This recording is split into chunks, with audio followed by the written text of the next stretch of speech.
right, well, I'd like to welcome everyone to the live stream. I figured it'd be a lot easier to live stream the schematic creation of the BMS schematic rather than try to record it and edit it all down and all of those things. So, in this stream today, it's not going to be a how to draw schematics tutorial, or it's not going to be an Altium tutorial. Channels like Phil's Lab and Robert Fronick, his channel, and then the FedEval Academy, they're much better at telling you the proper way to design schematics and how to design boards and things. What I'm hoping to do with this video is go through and teach you about BMS architecture specifically and how to design a BMS system. So let's just get right into the design. Also, I have the all the YouTube chat and everything put up over here. So if you have any questions, you can leave those in the chat. So let's go ahead and get into the design. So I have here the a project already ready to go in Altium. I also have a pre-built library with a few things in it, like the main chipset and some generic capacitors, some generic resistors, some FETs, and different things that I'm pretty sure we're going to be using in this design. So whenever I start a BMS design, it all starts with a chipset. What chipset am I going to use? And so I've already decided that we're going to be using the BQ77915. So let's take a look at it first. Now here's the data sheet, and there's a lot of good information in the data sheet. I always highly recommend that you read the data sheet fully whenever you go to design with anything, whether it be a chipset, whether it be even a voltage regulator. You need to go ahead and read the data sheet fully. I've got a lot of people that always reach out to me, can you help me with this problem? Can you help me with that problem? And it's on this page of the data sheet. It clearly tells you what to do. And so don't skip the data sheet. It's a very useful thing, and that's what it's put out for. But if we go to look at the data sheet, we have all this preliminary stuff in its description, and this is what we're interested in. So there are mainly two types of BMS chipsets. We talked about this in last video. There's smart chipsets, and then there are non-smart chipsets. And so for this design, we are going to be using a non-smart chipset, or what we call a dumb chip. And so what that doesn't do is doesn't allow you to program it like a smart chip does. So in something like a BQ40Z50, or in this case we would use a 40Z80 because it's a 5 series, you can go into the GUI that Texas Instruments has provided, and you can program all of the settings you want to, all of the current, all of the voltage. You can program smart charge settings, all of those kind of things into the chipset. With a chipset like this, you don't have those options. You pick from a table. So there are a couple of different SKUs here. It looks like there are about 10 different SKUs of this same design, the O, the O1, O2, O4, O6, all of these different SKUs, and they all have different values here for overvoltage, undervoltage, open wire detection, overcurrent, your short circuit, overcurrent and charge, and your temperature settings. So we want to pick a chip that we know will fit our application. So I'm going to pick the 1501. It has a 4.25 volt over voltage threshold, which is a good number. Under voltage thresholds, 2800 millivolts. That's a little high. You really getting all the energy out of the cell you can. You go down to about 2.5 volts per cell. However, cutting it off early, like at 2.8 volts, will help you in the long run, help short cycle the battery pack, and then if it goes to sit on a shelf for a long time, it will help it not go into a too low of a state of charge just sitting on the shelf as it depletes, roughly 1% a month or something like that. And then overcurrent and discharge, 35 millivolts at 180 milliseconds, 60 millivolts for overcurrent and discharge level 2 at 180 milliseconds. Short circuit and discharge, 120 millivolts at 960 microseconds. Your overcurrent charge is 20 millivolts. and then your over temperature 70, 50, minus 20, and 0 for all of your temperature settings. So the first thing I always do is you need to pick a chipset. That is the very first thing you do when you're designing your schematic. Now, in the first video we did in the series, we went ahead and got all of our power requirements and all those things. So we know the BMS has got to handle 20 amps continuous, 30 amp spikes, and it needs to be able to handle a lithium-ion cell, peak charge of 4.2 volts, and then an under voltage of around 2.5 volts. So the 1501 will be the chipset that we will be using. Now, the next thing that we need to do is pick a current sense resistor. So these values, if you see 35 millivolts and 60 millivolts, that is what the chipset is going to read against its current sense resistor. So if we go to the evaluation module and go down to the reference schematic, you see this is a current sense resistor. And so the BMS will measure the voltage drop across this current sense resistor to calculate what the current is, and it will trip. And for these type of non-smart chipsets, that is hardware set. There's no changing that. And a smart chipset, you can program that setting. In a chipset like this, there's no setting that. This is what it is. So you scale your current sense resistor accordingly. So if we just do some quick math here, 35 millivolts, and I want 20 amps. That would be a 1.75 milliohm resistor. That's not very common. Let's go with 1.5 milliohms. So if I have 35 millivolt drop and a 1.5 milliohm resistor, that puts me about 23 amps.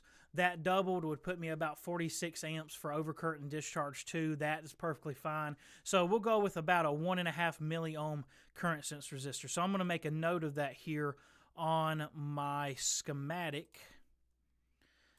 I'm going to make a note of that. I'm going to say current sense needs to be 1.5 milliohms right there. Also, if you see, I was able to put a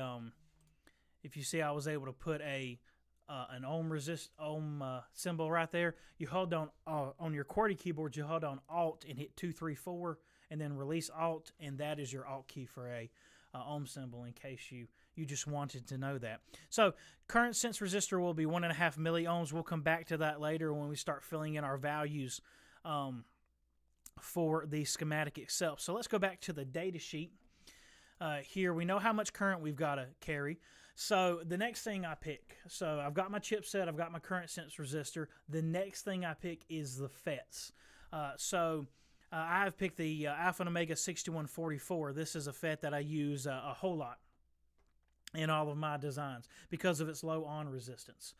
But how would you pick a FET? If you're designing a BMS, how would you pick a FET? Well, you have to figure out what your continuous current is. So our continuous current is 20 amps. So we need a low impedance FET, so that way we don't have as much voltage drop, we don't have as much wattage lost, and we haven't got to dissipate all of that heat.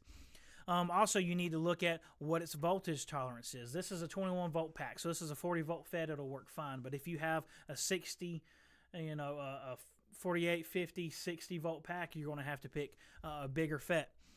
Also, you need to look at your gate to source voltage. Will my BMS chip be able to drive this FET in order to ensure that it's fully on and all of those kind of things? So you've got to look at all these things when you go to pick a FET.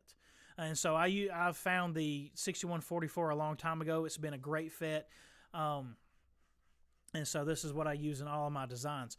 Also, when you're going to pick a FET, continuous current is not your only worry. For the Moly P26As that we're going to use, they can do 30 amps continuous just out of the box. What you have to be able to stop when you pick your FETs is the short circuit current. So that cell can do 30 amps just by itself. It could probably do 4 times that, 120 amps, just in a dead short if you're shorting the positive and negative. So the FETs have to be able to tolerate a 120 amp spike and be able to cut that off within, what did the data sheet say, 960 microseconds. So it has to be able to stop that much current after 960 microseconds, whatever that ramp looks like. So you need a FET that is capable of doing that and doesn't get stuck in some kind of depletion region and then burns up during a hard current stop. So again, the 6144 is great for that. It's a great FET. So that's the FET we're going to be using for this. Also, you could go ahead and pick your fuse if you wanted to. I know I'm just going to use an off-the-shelf 30-amp fuse, so I'm not going to look at that. But you also could pick your fuse here as well. So now that we have our chipset, we have our FETs, and we have our current sense resistor, let's actually get into the chip setup. And so the first thing I always do is I'm going to go through the datasheet. The datasheet will tell me what the chipset wants me to design for. It'll tell me how it wants its inputs, how it wants its outputs, what its operation is. So I'm going to read through the datasheet, and I'm going to look how to set up this chip in the schematic. And so you can get a lot of good information here from the pin functions. It will tell you what to do with these pins if you're not going to use certain functions of the chipset. And we'll come back to this a lot when we read through the device function and description. So we look here at the absolute maximum ratings. The maximum ratings is 36 volts for your input voltage. This is a stackable chipset, so that's 36 volts in reference to the chip. And then the ground reference for the next chip is at cell number 5 of the first chip, and it stacks up. So that's 36 max voltage for all of your inputs. 3.6 volts for all of your sense inputs. 36 volts, that's the system present line. Also, your output voltage, 20 volts is the maximum that discharge and charge can pass through. So a lot of these chips, all they do is just pass through the rail voltage to the low side switching FET. So 20 volts is the max it can pass through. That is important for driving your FETs. And then we have several other parameters here, your input current and different things. If you're running both charge and discharge, it's drawing 1 milliamp. It can sync up to 50 milliamps doing your cell balancing, your ESD ratings, your recommended operating conditions. These are important, especially if you're stacking them. However, since we're not stacking, we're just using a 5S, we can generally just take a brief look at these and then be just fine. Taking a look at these briefly, these parameters here, just making sure nothing looks out of place. So these are recommended values for different things, and we'll come back to these as well. And so scrolling down here to section 8.5, what I want to look for here is supply current. Yes, normal mode current here. So how much current does it pull just in normal mode? So it looks like it pulls around 15 microamps with no cell balancing. Hibernate mode, which would be with the system present line off, it pulls 3 microamps. That is good to know. Shutdown current is 500 nanoamps. So those are good things to look at. Oh, I see a question here from Adam Fuge. Stacking, would that be like running multiple BMS chips for a larger pack? Yes. So I'll go ahead and skip to this because I was planning on skipping over this because we weren't doing this, but let me scroll down in the data sheet and find an example schematic. Yes, here. So this chipset allows you to stack multiple chipsets on top of each other. So you have these control lines for your FETs, your present line, and then also your cell balance input, and those stack together. So this can do up to a 20 series, I believe. Let's see what the stacking implementation says here. It does not say about the stacking implementation, but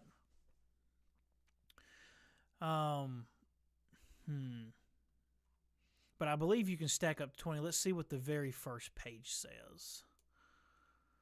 Quiescent current, stackable, yeah, from 3 series to 20 or more. So from 20 to 20 series or more. So it says 20 series or more. It says 20 series probably because it's been fully tested with 4 different chipsets stacked, and it is theoretically possible to stack more than that, but it has not been tested stacking more than 4 chipsets. But yeah, that's what it means by stacking, that you can take the chipsets and put them one on top of each other, and these become just monitors, and this drives all of your circuitry. This would sense your current, the bottom one would sense your current and drive your FETs and everything, and these are monitors that signal this one.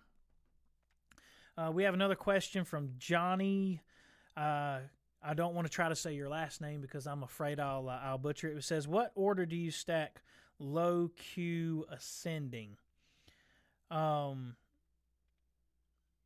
not quite sure what you mean by that question, low Q ascending, but hopefully showing you this will answer your question. You stack it in order your lowest cell up to your highest cell. So this would still be your chipset 1, 2, and then on up to 3. I've done a few designs with stacking lithium iron phosphate chipsets, and so it's a very neat feature. Very neat feature to have in something like this. Let's go back up to our electrical characteristics, looking at the amps and everything, and then here is your temperature control stuff, what percentage it's going to trip at, and those kind of things, using a 103 AT thermistor, which is the type that we're going to use on this pack. Now I want you to notice that overcurrent charge programmable threshold, overcurrent discharge 1 programmable threshold. This is the neat thing about these chips. So if we go back up here to the table, if you notice, there's always SKUs 01, 02, then it jumps to 04, jumps to 06, jumps to 08, jumps to 13, jumps to 14. These are SKUs that customers have paid Texas Instruments for to develop. And we've had a company develop one for us as well before. But what you can do is you can call up Texas Instruments, and they have some minimum order quantity. Maybe it's 10,000 pieces, maybe it's 15,000 pieces. And you can take and have all of these parameters set to your specific needs. If you look at the 04 and the 13, you notice that no current flags are enabled whatsoever. It's just a voltage monitor. That's all it is. Somebody must have had an application for that. So you can get those set to your specific product as long as you buy the minimum order quantity. And the reason you would do that over say a smart chip is for price.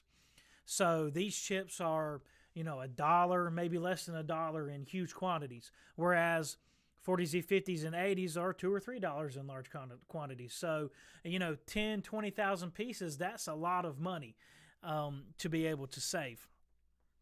So let's continue to go down through our settings. You can see here's all the things that you can set, all the things that you can pick from, that you could throw into your own chipset design. All of these things that you can set. Now this is important: your charge and discharge on times, and all of those kind of things. So these are important that you need to look at as well. You need to make sure you keep the capacitance of your FET line of your FET drive down, so it'll switch back and forth quickly. Of course, your cell balancing, we need to take a look at this, what it can do and what it's capable of, what it'll do in hibernate mode.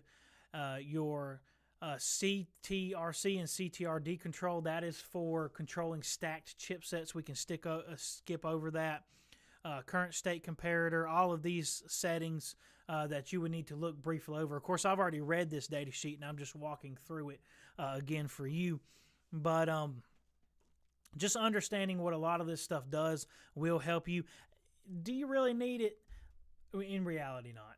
In reality, understanding every single thing about this chipset and all these trip points and the parameters, how long it takes to trip this flag, how long it takes to trip that flag, the chipset's set to what it's going to do. You can't really change any of that. So knowing how to configure it isn't really going to help you unless you're going to do something custom. So let's get into the actual part of the chipset, which is we're starting the configuration. So this is a device functional summary. This will tell you what it does. Under voltage, set it to this. Delay options, clears with load removal plus hysteresis, and you can set it to these thresholds. So all of those things are here summarized in this table.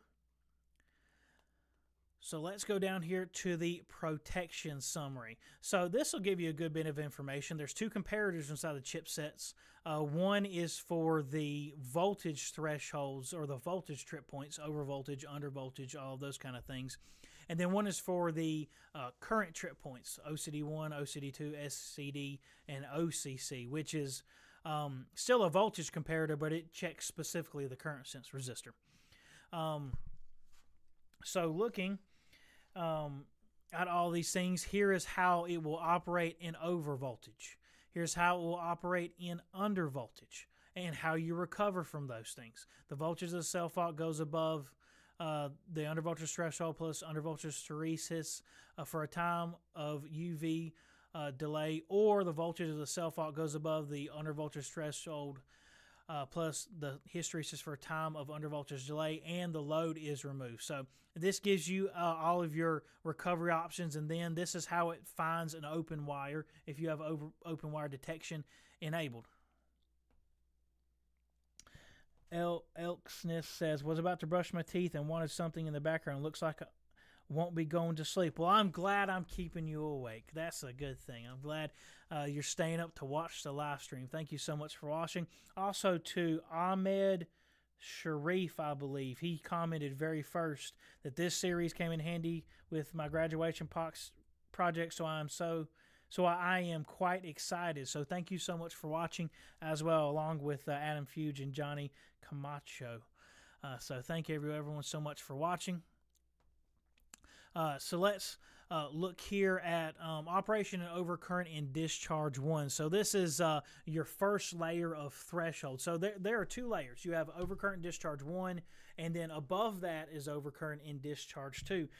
The reason you have 2 is because one's your continuous current and one's a pulse current. So your overcurrent and discharge 1, that's the 30 millivolt threshold. So we're setting that to 23 amps. So the BMS can supply 22 amps until the pack is completely discharged. And then if it ever hits 23 amps for whatever the timing value was, it will trip. Now, overcurrent in discharge 2 is a step above that. So that's at 60 millivolts, which would be roughly 46 amps. So it can supply 45 amps for whatever that timing threshold is. So say you just need 45 amps for 1 second, and it can supply 45 amps for 2 seconds. Well, then you're good, because you can make your 45 amp pulse within that 2-second window. And overcurrent discharge 1 has a longer window, so it doesn't trip first. So overcurrent discharge 2 is above overcurrent discharge 1. So both of those are here, and then here is the programming table. If you do not want to use what was in the table up above, which is programmed into the EEPROM, then you can use the OCD pin to set your delay. So if you look here, we're going to set it to the longest delay possible. That would be 750 kiloohms. That would be 1420 milliseconds for your OCD1, and then 700 milliseconds for OCD2. So OCD1 is longer than OCD2, because you don't want your lower threshold tripping before your upper threshold. So this is a good example of that.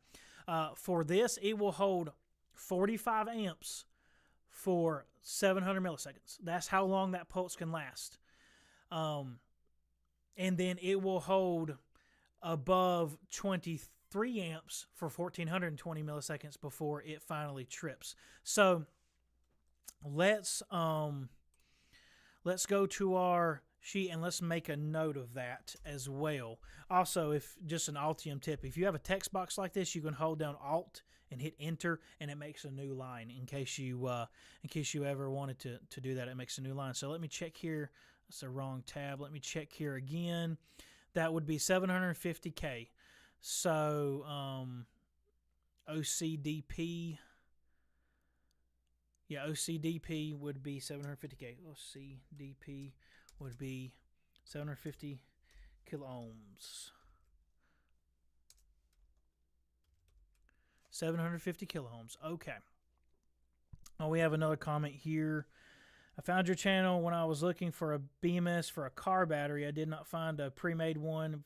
Volkswagen E-Up has 100 groups in series. Mostly cars have active balancing. For now, I'm planning to use 5X active balancers, but cars also have contactors and not MOSFETs. That's right, because it is much higher voltage than this. This is just 21 volts. Cars you're talking about 800 volts, a huge amount of current goes through those. So you do have to use a contactor versus FETs in order to handle that much current and managing it. And also active balancing is a lot better than passive balancing. So active balancing is using a lot of big chips to equalize out the batteries and everything, especially in high power applications. But in this application, this is just going to be passive, balancing. But thank you so much for the comment. Johnny Camacho says, what software? This is Altium Designer. I use Altium Designer. So in case you don't know anything about me, I work for Protechnologies. We are a battery pack manufacturer. That's what we do. We design battery packs like this one. So let me change the camera here. And so we design battery packs like this. This is a 24 volt 8S 6P little, what size is this? Is this a U1 size? What size is this? I don't remember. But little module, this BMS can do 30 amps. It's smart. It uses a BQ77915 chipset. And so I designed this board, and then the rest of the engineering team, they designed the core that went in it and the plastics and everything. And this is a custom battery pack that is used in several applications throughout the industry. So that's what we do. And so that's where all of this this knowledge came from. So yeah, this is the software I used to design the BMSs here at Protechnologies. Johnny Camacho, electronically erasable programmable read-only memory. Yeah, it is only read-only memory. Yes. So when it says EEPROM delay options in the EC table, that is the hardware programmed things like your delay here 180 milliseconds, which the resistor can override that, and this 180 milliseconds. So that is your hardware programmed things that cannot be overwritten. All right, so let's go back down to, where were we? We were at overcurrent and discharge. So if you use 100K, that goes to your default EEPROM delay options that are programmed into the chipset.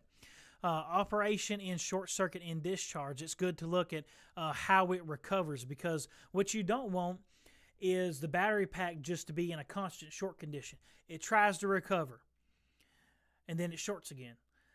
Tries to recover, shorts again, tries to recover, shorts again. Eventually, that's going to wear out your FETs. Now, your fuse is your backup for that, but eventually that is going to wear out your FETs. So, let's see, load removal detect only, or overcurrent recovery time expiration only, or overcurrent recovery time expiration and load removal is detected. That's really good. So if it still detects a load out on the output, it will eventually quit recovering from short circuit and discharge. So that's a very good feature. Overcurrent and charge, here are all your recoveries for those. Your overcurrent recovery timer here, which is part of that is settable and part of that is not settable. Here is your load removal section. So let me move my notes here. Here's your load removal section about the load removal pin and how it works. That way it can detect if the output is no longer be loaded. Here's all your operations in your over temperature conditions, over temperature in charge, your over temperature in discharge, under temperature in charge, and under temperature in discharge. My BMS designs don't really go into my designs don't really go into any kind of harsher environments where I have to worry about temperature. So I don't normally read through all of this. I just want to know how it operates. But if you have a device that needs to go in an outdoor application, you have winter coming, so you need to know how these things operate. It needs to go outdoors during the summer. You need to know how the temperatures operate. But most of the time in our fields, they don't. A lot of hospitals, a lot of medical applications, a lot of warehouse applications, a lot of consumer applications, they're not going to be directly put outdoors without a device they go in that already controls the temperature and looks at the temperature. Elksness asks, why did you design your own BMS for that pack and not a pre-made one? If I heard correctly, it's 7S, which is quite common. Actually, it's a 5 series. It's a lithium ion battery pack, and I did it just for fun. You can buy them off the shelf, but I really did it just for fun and for educational purposes. So a lot of the off-the-shelf ones you can buy aren't quite designed correctly. They're kind of designed to hit center mass, and with that, they can normally handle more current than they're designed to really handle. They're over voltage and under voltage, and some of them don't have short circuit. It's better if you're going to design a product to have somebody design a custom BMS that fits your product rather than try to use an off-the-shelf. Also, with trying to use an off-the-shelf, we've seen sometimes they just quit making it. They just decide that there's not enough interest in this 5 series or 4 series BMS anymore, and they just quit making it. A lot of Asian suppliers are like that. If there's no more profit in it, they'll just cut off and quit making it, and they'll go on and do something else. So that's why I decided to make my own, and just for fun. It makes a good YouTube series, and it's for education, so people can go and make their own, especially for their DIY projects or maybe even for their own products. Let's see. I never heard of wearing out a MOSFET. When does that happen? So what I mean by wearing out a MOSFET is I mean the MOSFET has to switch that high, 120 amp load on and off so much that eventually it will degrade the junction in the MOSFET, having to stop that much current constantly. So eventually it will degrade the junction in the MOSFET because it's going to be, have to cut off in some kind of linear region with not being fully turned on. Or not being fully turned off when the current's rising. So eventually a short circuit condition will eventually cause your FETs to just, really open. Eventually that junction in there will degrade to the point where they'll just open. So that's why you need to protect it against a constant short circuit, so it's not having to cut off. Also, it works your FET drive very hard. So not so much in a low drive application, but in a high side application, your chipset has to sync the current in order to drive the gate of that FET to 0 volts as soon as possible. So like in the 40Z80, for instance, it's not very good at dropping the discharge FET current quickly. It can the charge FET, but not the discharge FET. And in one of my designs, I kept having the discharge FET burn up, and I couldn't figure out why. And it was always in the overcurrent and discharge conditions. It was because the chipset could not sync the current fast enough, so I had to put a bypass diode with a series resistor and all these things in order to get the fall time needed in order to not burn up the chipset. So it just has to do with the fall time, the current flowing through the resistor as it's trying to cut off, and all those things. And that's some stuff that you got to watch out for, and that really you have to experiment with. in order to get all that correct with your currents and all those kind of things. Yeah, John, I believe I just answered that question. So we'll go on through the data sheet here. So these are all your temperature settings. Again, I just look briefly over these. If I have an application where I need to pay attention to these, I will pay attention to these. So protection, response, and recovery summary. So this is a nice table. It will tell you, just like the other table told you before about what settings you can pick, this is a summary of how these faults trip and then what their recovery modes is. So this is a very good table to have when you're designing as well. Now we come to cell balancing. And this is something we will need to look at here is cell balancing. So for this, we're going to use the internal cell balancing, although it has the ability to drive external cell balancing. So this tells how the cell balancing works. It does a round robin kind of thing, which means it just goes through sequentially. It does that when it measures the voltage and does the cell balancing. It just goes through sequentially, looks at every single one, and then determines what it needs to do. And so this is the important part. CB1 is a cell balancing input, and it enables a cell balancing function for the device. Leave CB1 floating to disable cell balancing. An internal circuit pulls it up to AVDD. Connects CB1 to VSS to enable cell balancing. This is an important thing that we need to pay attention to.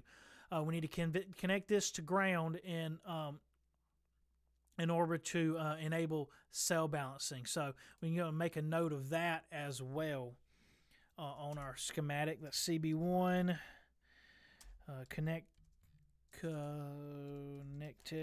to VSS to enable cell balancing, because we want cell balancing enabled. So we want to look at that. Also, this is when we need to start looking at the evaluation module schematic. So in this data sheet, if we scroll down, we see there are a lot of application schematics. Here is a lot of application schematics, and then down here at the very bottom is your design guide with your recommended layout and your recommended design parameters. However, I have found that data sheets are not always right. So in addition to the data sheet, when it says I need to do something, I will go and look at the evaluation module schematic and make sure that what it is telling me is true. So I want to see about CB1. So CB1 is here to this jumper box, and the only option, because that's DNP, is to tie it to ground. So for cell balance enable. So that is a true thing. So I want to go, and I'm going to start going back and checking the evaluation module schematic against the data sheet, because the evaluation module works. You can buy it right now from Texas Instruments website, put your cells to it, and start experimenting with it, and it works. So you want to follow the evaluation module really kind of higher than the data sheet, because you know it works. So let's go back up here to section, where were we at? Section, we just did the cell balancing and how the cell balancing works. Here's how the algorithm works, tell you that it go through a round robin kind of thing and all of that. Now here's cell balancing with external MOSFETs. So I believe I missed a section here. Let me look at my notes here. I do apologize. This is the first time I've ever tried to live stream something like this. So if I'm a little searching for stuff, it's because I am. I tried to prepare. I do have notes that I wrote down, but if any of you ever have out there have ever tried to do YouTube videos and things, you know, you record things 5 and 6 times, and it's just a whole thing in itself. So yes, this is what we need to look at here. So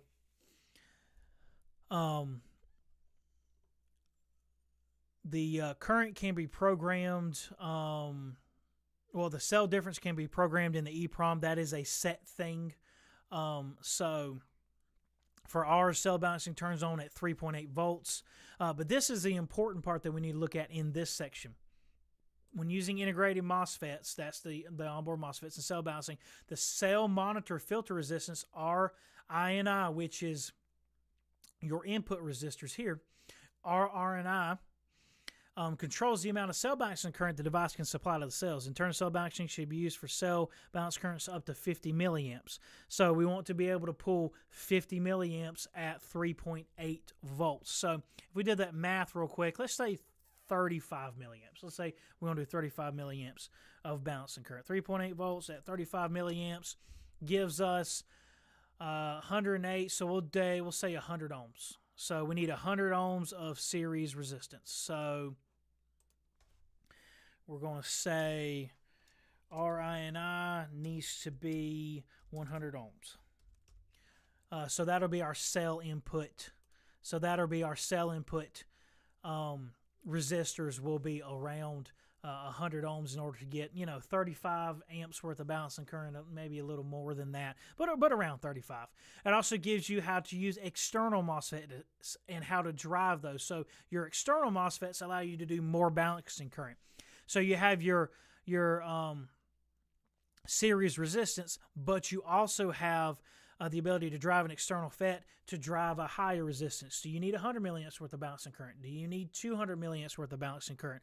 On a design we just did for a very high power application, 50 amp pulses and things, it's got like 150 or 200 milliamps worth of balancing current.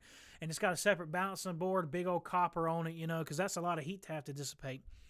At 3.6 volts per cell, it was a lithium iron phosphate application. All right, so let's go back to the questions here. What is the use case where you need to turn off and on a 120 amp active circuit on e-bikes, for example? That is a very rare case. Well, it's not that rare. So in a lot of our applications, we do a lot of high power, and so like for instance, this pack here on the shelf, there's 6 parallel cells in it. Each one of those cells is capable of 80 amps a piece short circuit current. We've measured it. The lithium iron phosphate cells in here. 6 in parallel means you have 480 amps worth of short circuit current that is available during a dead short.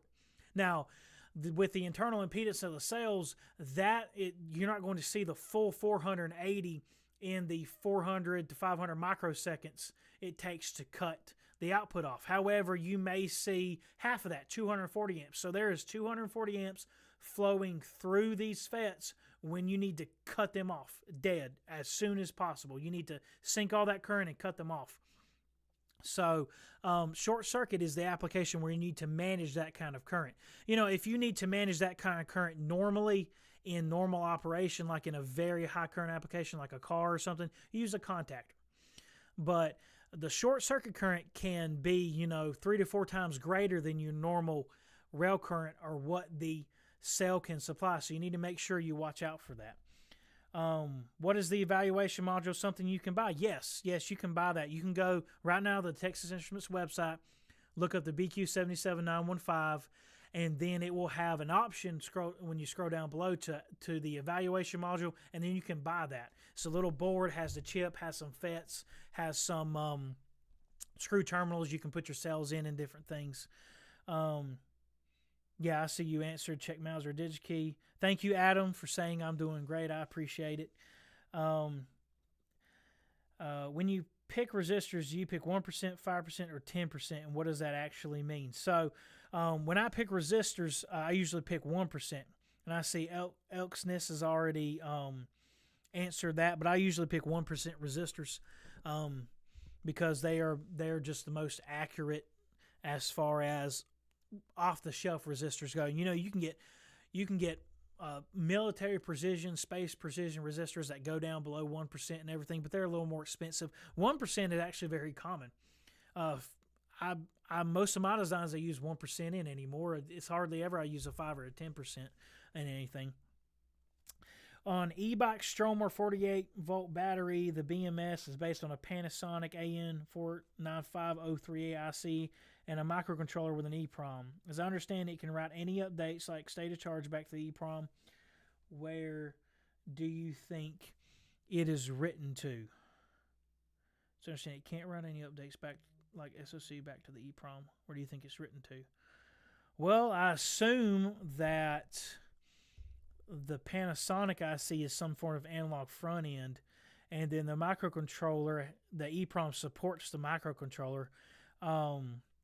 Normally on an e-bike application, you have your central display, and usually the microcontroller only serves to drive the display. And then if you have a mobile app, you may have a Bluetooth module, and then you can communicate with your phone as well. I assume the EEPROM is only to support the microcontroller. So I'm not sure. I assume you're asking where state of charge is written to, and I assume the microcontroller just reads that out of the analog front end and then just displays that on whatever display is on the bike or in your mobile app. So it'll be in a register inside of the microcontroller more than likely. But if you can find a datasheet for that IC, you should be able to read it yourself, unless the analog front end does not have any gas gauging capability. In that case, the microcontroller is doing its own measurements and doing its own fuel gauging. So there's a lot of people doing a lot of different applications out there. I'm of the opinion that if you can use it, it's off the shelf, then use it off the shelf. It makes things a whole lot easier.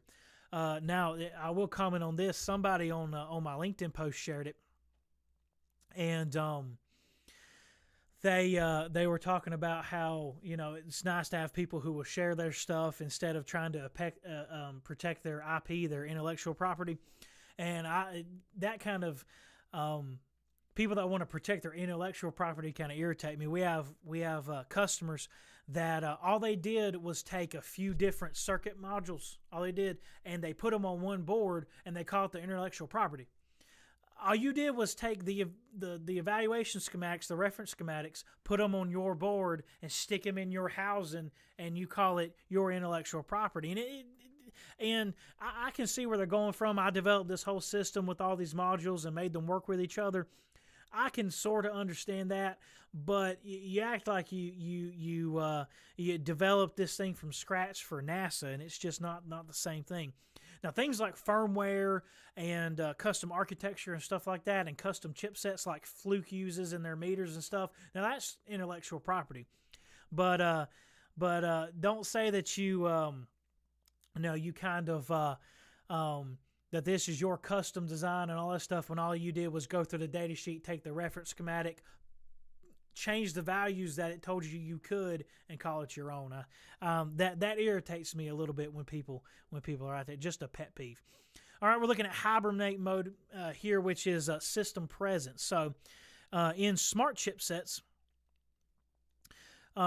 system present is the on-off switch. In this application, it kind of works the same way. It puts the chipset into low power mode. So it kind of works the same way as it does on a non-smart chipset. What's important here is that it has an internal pull down, and when it's left floating, the load is not connected. There's no fault condition. The device enters hibernate mode. In order to get to go into normal mode, you need to pull it up to whatever the rail voltage is. The pin should be driven high through resistor R2 for normal mode operation, and we see those applications here. So we need to make a note of that as well, that system present needs to be driven high. And I will be using this hopefully in my application, and I'm going to be putting a switch in it in order to turn on and off the battery pack, because I don't want it to sit on itself and drain trying to drive the FETs and everything. Now, configuration of the CRC and the system self-check.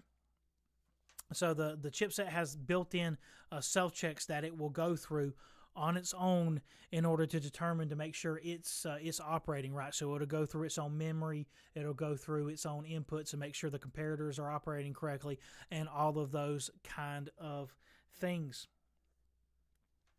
Also, the same here with the filtered fault detection. How it detects a fault, how it filters those signals and different things, and here's a graph for that. I usually don't look at these kind of things.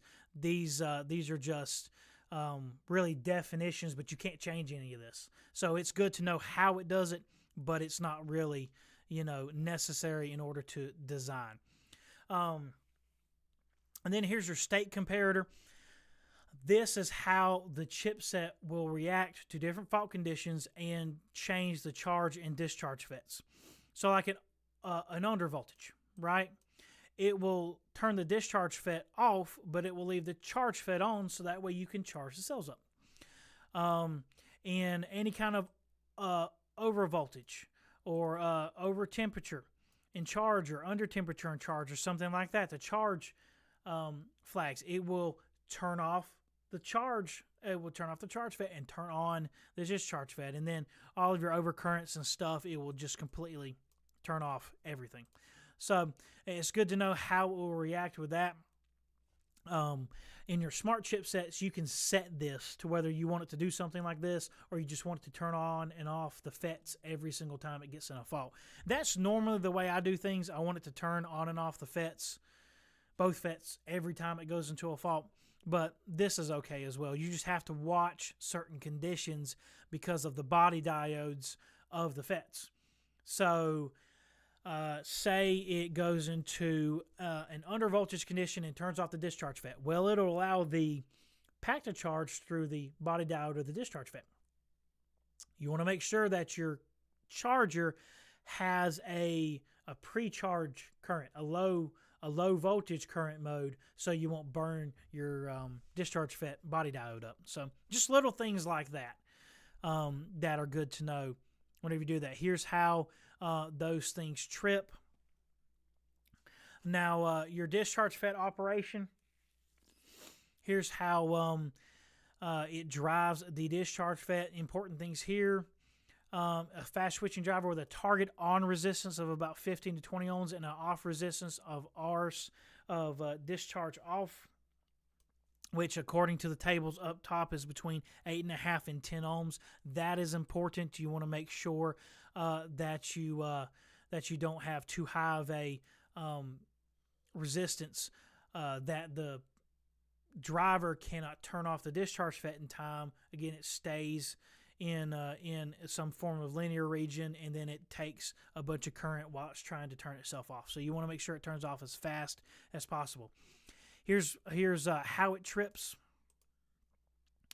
And then here's how that comparator works. All of these flags will turn off the discharge FET. Same thing with your charge FET here. Here's your comparator. All these flags will turn off your charge FET. External override. Now, we are not using this, but if you're going to stack your chipsets, this is your external override. So CTRC and CTRD are the pins that go to your next stacked chipset. So if the chipset above trips some kind of overvoltage condition, it will drive these pins on the lower chipset, which overrides the charge and discharge and turns them off. So that is good to know if you're going to use those as well. And then there's also deglitch times and things that you have to sort of calculate in your series resistances and stuff if you're going to stack chipsets together. This is important, configuring 3, 4, and 5 series modes. So that's on your CCFG pin, and we need to know how to configure it. Here's the table. For 5 cells, it needs to be left floating. So we definitely need to make a note of that. CCFG left floating. We definitely need to make a note of that. CCFG left floating. And here's a few application schematics, a 3 series, a 4 series. Again, these are good to look at, but I'm going to be following the evaluation module because I know it works. And then going through your stacking implementations, I'm just going to skip over these because I'm not going to use it. But if you're using a stacking implementation, you'd be good to read this section. Also, things to look for in stacking implementations: diodes. Just a tidbit. This has bit me before for stackable chipsets. Diodes. You need to look at the evaluation modules and the schematic modules to see if there are any diodes that go between the chipsets. Because when the switching happens, they're at two different voltage potentials, because one is ground reference, is the positive reference of the other chip. So when you're trying to drive things on the same nets, you've got to have that diode isolation. Just a little tip, make sure you look for where these diodes are in these application schematics. 0 volt charging.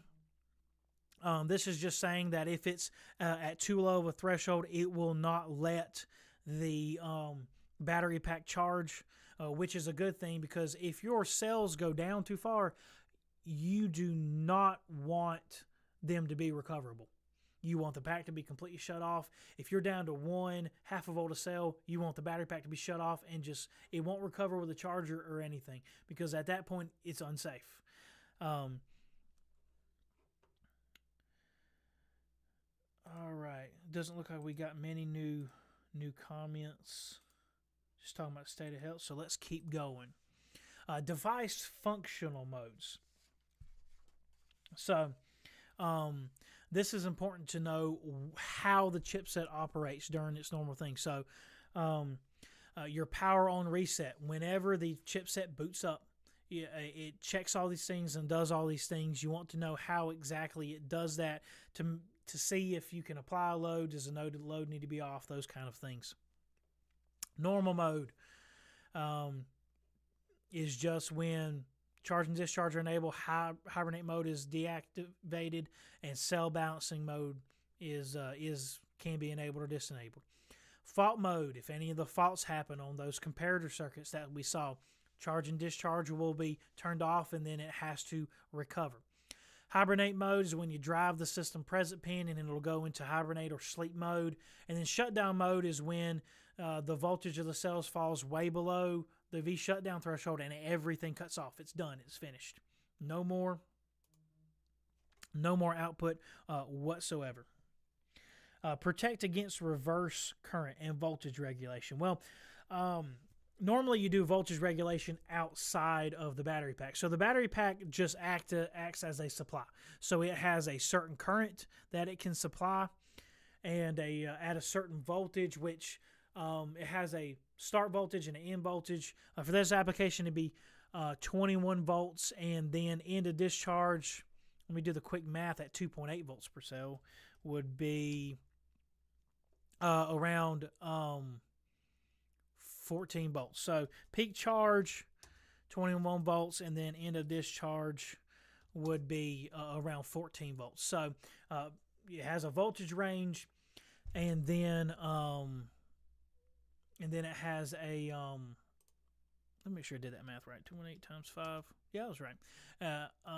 It has a voltage range, and then, of course, it has an amp-hour capacity. How many amp-hours can you draw out of it? And so it doesn't do any voltage regulation. You do that outside of outside in whatever your product application is. Protect against reverse current. I'm not going to implement that into this design, but Texas Instruments has a lot of application notes for protecting against reverse current. But normally you would do that on your device.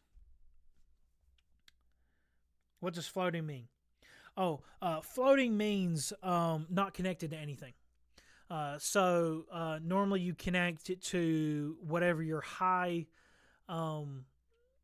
rail is, 5 volts, 3.3 volts, whatever your system rail is. Low would be, ground or whatever your VSS rail is. Floating is just left not connected to anything. The pin is just left open.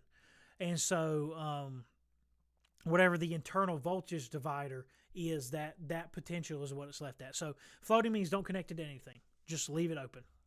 That's what floating means. All right, then we'll continue. Hibernate mode, shutdown mode is if it goes down below. And here is the hierarchy of that. What it'll go in. Normal mode, if it goes down shutdown mode, fault mode, it can go into shutdown mode. Hibernate mode, it can go into shutdown mode. Normal mode, what fault mode will trigger, and all of those things. So this is a good chart to see how it will go through its different modes, how you recover from its different modes, what modes can access other modes, and those kind of things. And then you have your customer fast protection test modes. This is a neat feature. A lot of your chipsets have this. You can give the chipset a certain input. Let's see what this one says. It says, excuse me, it's 6 for devices not.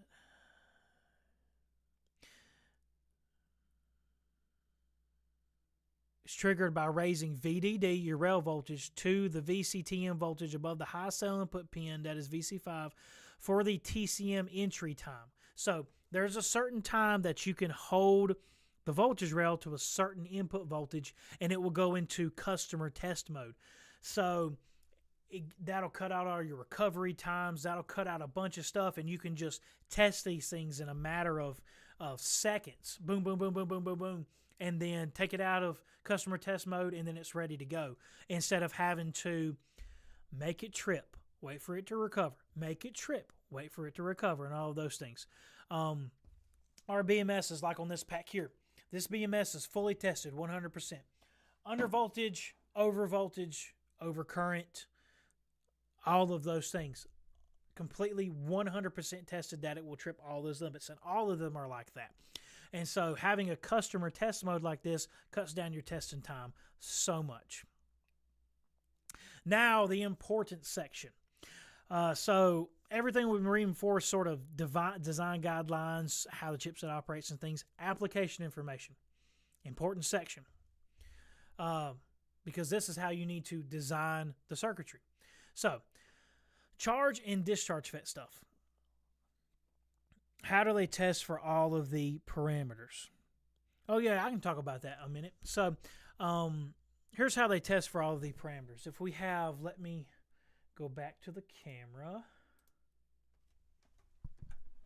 I'll pull this battery pack down right here. So, on this battery pack, here are your cell inputs, right? Here are your cell inputs.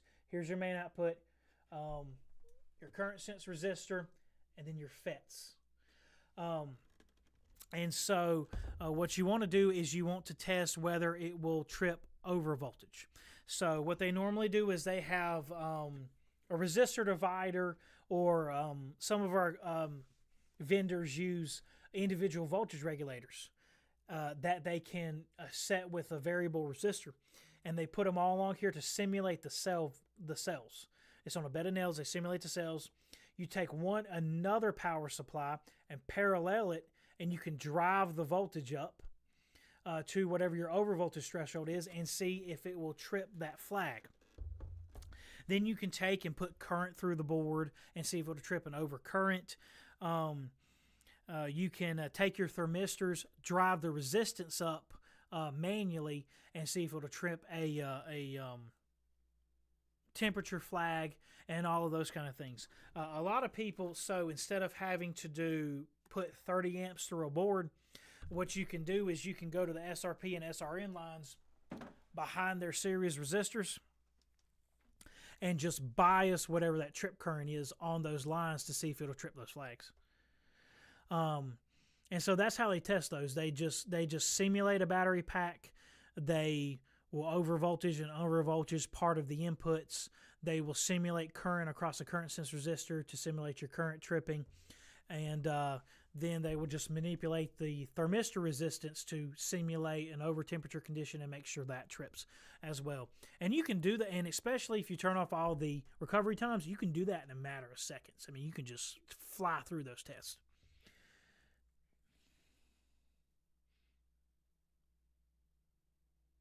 A few pages above, the two ICs were connected in series. Oh, we're connected in series. And there was a diode I talked about. Why do you need it there? So yes. So we see this diode here. So this is your load detection. In this application, in order for this chip to recover from a fault, it needs to know that the load has been taken off, because there's no way for this chip to signal this chip that the load has been removed. But this chip's ground reference is 21 volts higher than this chip's ground reference. So in order to prevent discharge current and everything flowing out of this, you put a series resistor here to make sure you don't bring this line below 20. So let me say it differently. This point right here is 0 volts. This is your ground right here. This point is 21 volts. And so if you bring it to this point, now it's negative 21 volts reference to the rest of the chip, which is still grounded at the 21 volt potential of your first 5 cells. So in order to prevent that from happening, you put a series diode to isolate that, to make sure that you don't bring this line to minus 21 volts below its ground reference.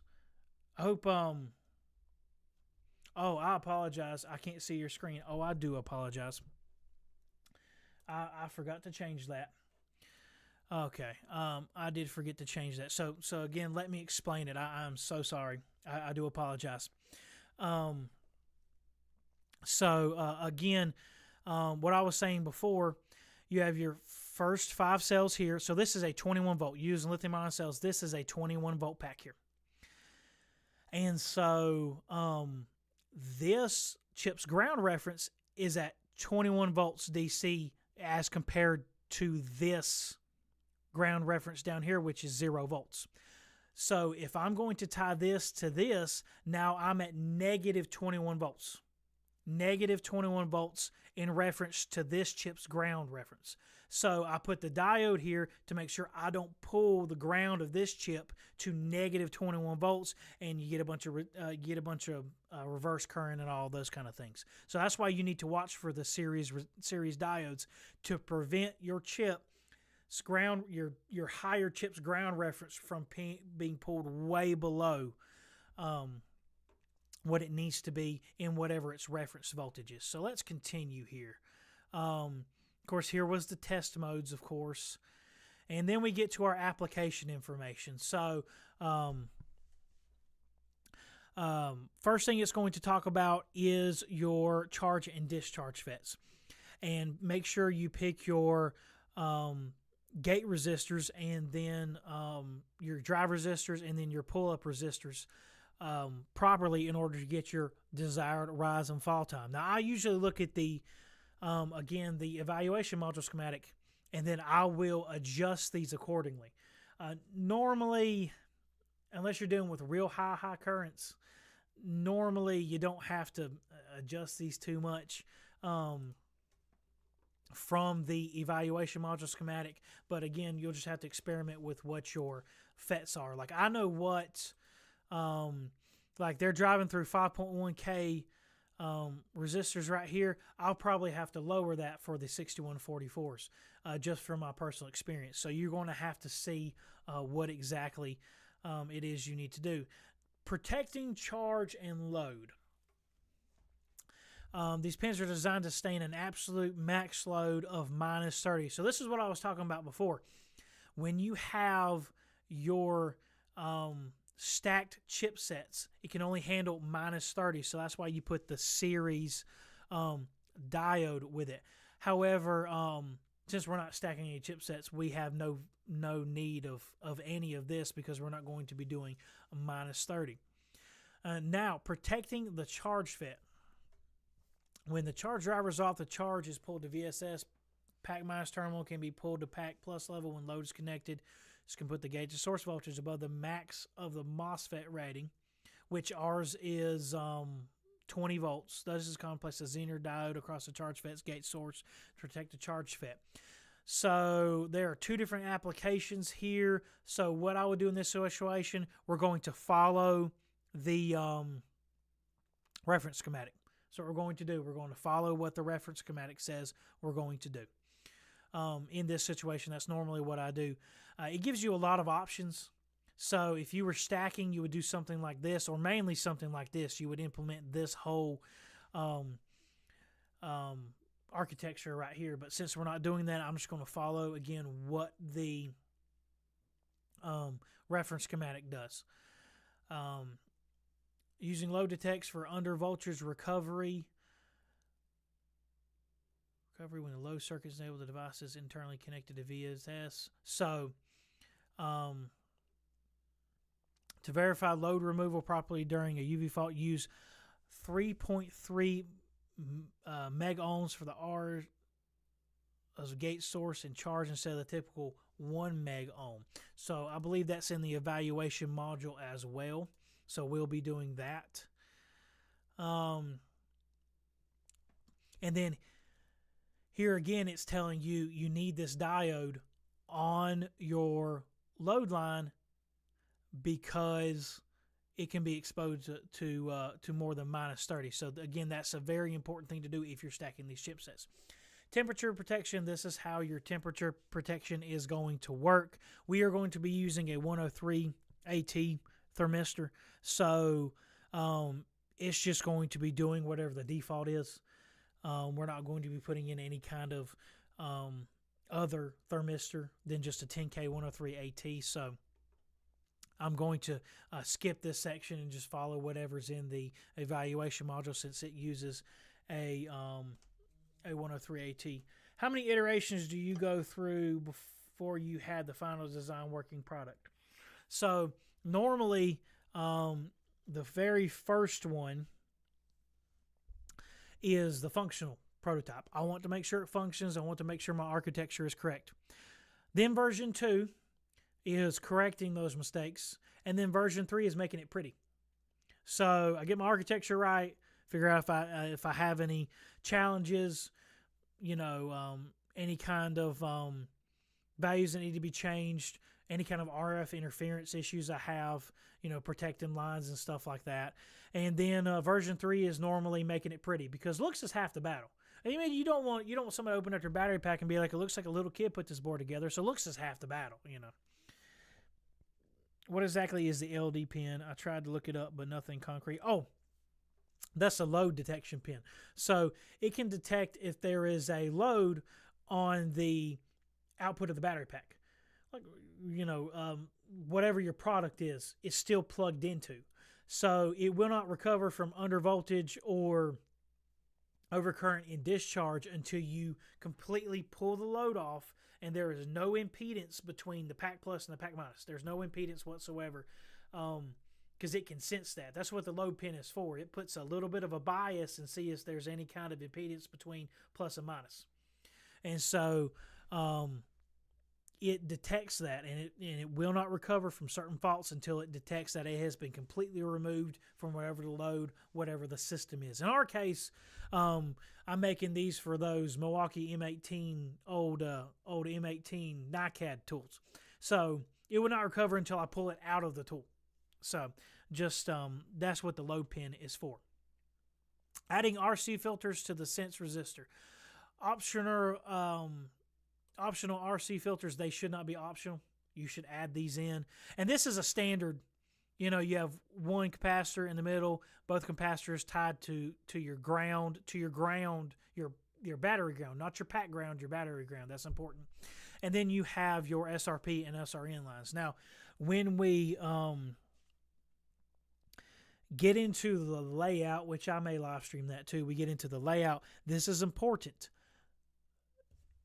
This part of your SRP and your SRM need to be connected directly across your current sense resistor.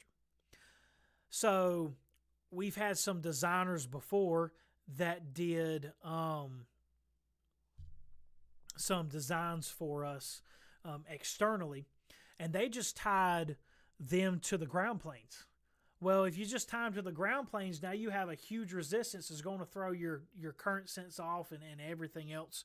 They have to be tied as close as possible to the pads of the sense resistor in order to be accurate. Just a little tidbit. We'll get into that when we do layout. But these connections are what called Kelvin connections. Does it say that up here? It doesn't. But these are Kelvin connections direct to the pads of the sense resistor, or else your current is going to be thrown way off. You may get an extra couple hundred milliamps worth of current because your resistance is thrown way off. So especially when you're dealing with 1 milliohm, 1.5 milliohm current sense resistors. Well, you plug that into a plane that's got another couple of milliohms, and now your trip point's been lowered way down. And you're wondering why it's tripping early. Well, it's because your resistance isn't right. Using the state comparator in an application, this is just how the comparator works. And then here's an example of that as well. How the comparator works for the current sense. And now we come down to the typical application. So here's your typical application schematic. One interesting thing that I noticed, there is a tank diode here. So for the charge line across arcs of charge 2. However, that is not in the evaluation module. It is in the evaluation module. I spoke wrong. I apologize. It is there. Never mind. That was not that was a nothing there.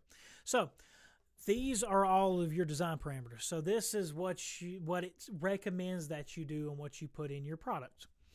Like here, recommended 1K for your cell series cell inputs, right? But system designers should change this parameter to adjust cell balancing current. So you look at that and say, okay, we already did that. We know what they need to be, about 100 ohms to get about 35 amps roughly of balancing current. And all the rest of these, like for this, load removal is enabled for under voltage recovery, 3.3 milliohms. Load removal is disabled, 1 milliohm. I want load recovery enabled. If it goes into overcurrent, I want to have to remove the load from it.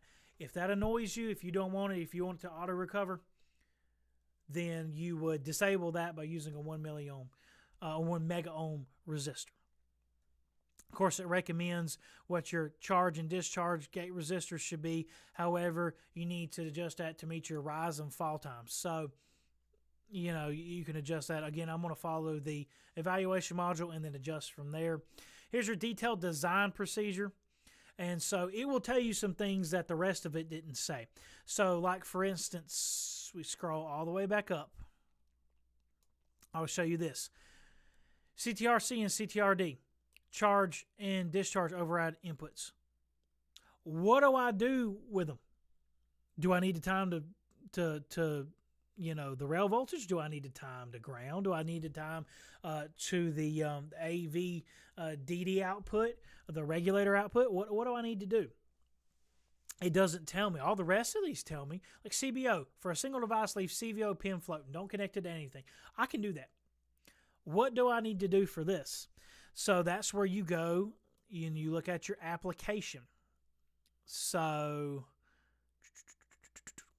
we look at here. Here's a single invitation. Oh, look at that. They're grounded. And I bet if we go down here, it will tell us, of course, here's using a 103AT, connect the CCFG pin accordingly, but I bet you it will tell us to ground those pins. Yes, because a single device is needed, CTRC and CTRD are connected directly to ground. So you wouldn't know this if you just read part of the data sheet. You need to read the whole thing, the whole entire thing. And so this gives you a detailed design procedure. How I've already worked through most of this. It tells you what you need to do to pick part of your values and different things. And then, of course, selecting your current sense resistor, which we've already calculated that. Determining the configuration here, which none of this is really settable except for your timings, which you've already calculated those. And then here's a summary of what all this would be if you followed this. And then we reach a few more little things, some layout guidelines, and then the end of the data sheet. So let's go back up here to our design parameters, our design configuration, and then we'll look at our evaluation module, and we will begin actually laying out our schematic. Let's see, what is your view experience with choosing plus or minus as the line to control? Mostly but sometimes, most of it's minus, but sometimes it's plus. I assume most RCs are made for negative control. So it just depends on what your application is. So if you have a smart chipset like a 40Z80, a 40Z50, a 78350, a 76905 or something like that, that you need communications with, you need high side switching. Because if your battery pack goes into a fault with the negative breaking, then you use communications with your battery pack because now you have no ground reference. So it just depends on what your application is. It really does. High side switching is a little bit more efficient. In some applications, not in all applications. It just really depends on your application. Really, if you need comms, high side switching. If you don't need comms, low side switching. So all of our non-smart BMSs, low side switching. That's all we use. All of our smart BMSs, high side switching. So it just depends on your application. So I am going to open. So I'm going to open the schematic page here and go to my schematic library. These are all the things that I've already got put in.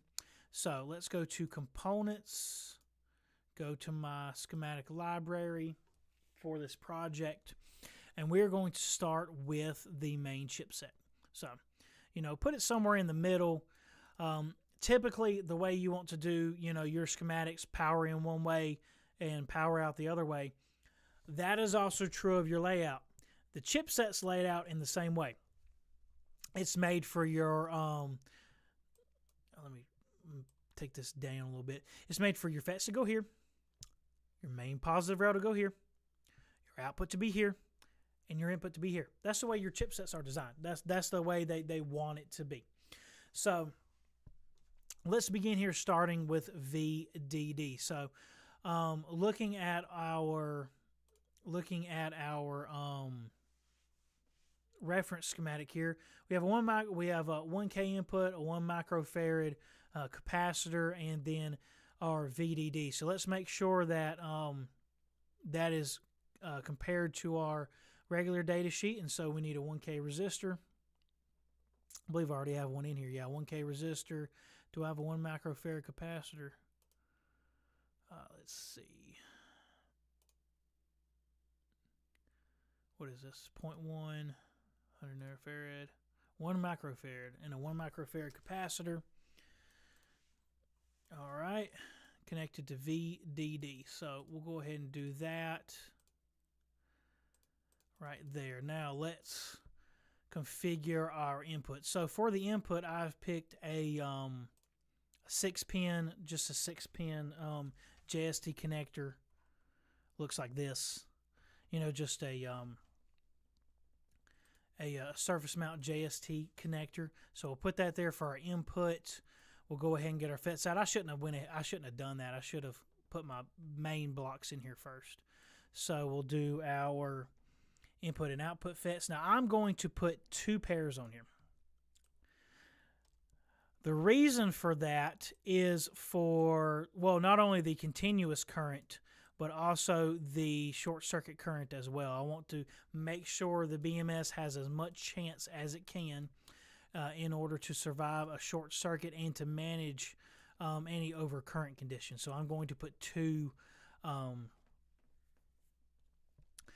pairs of FETs on here versus the 1 pair of FET.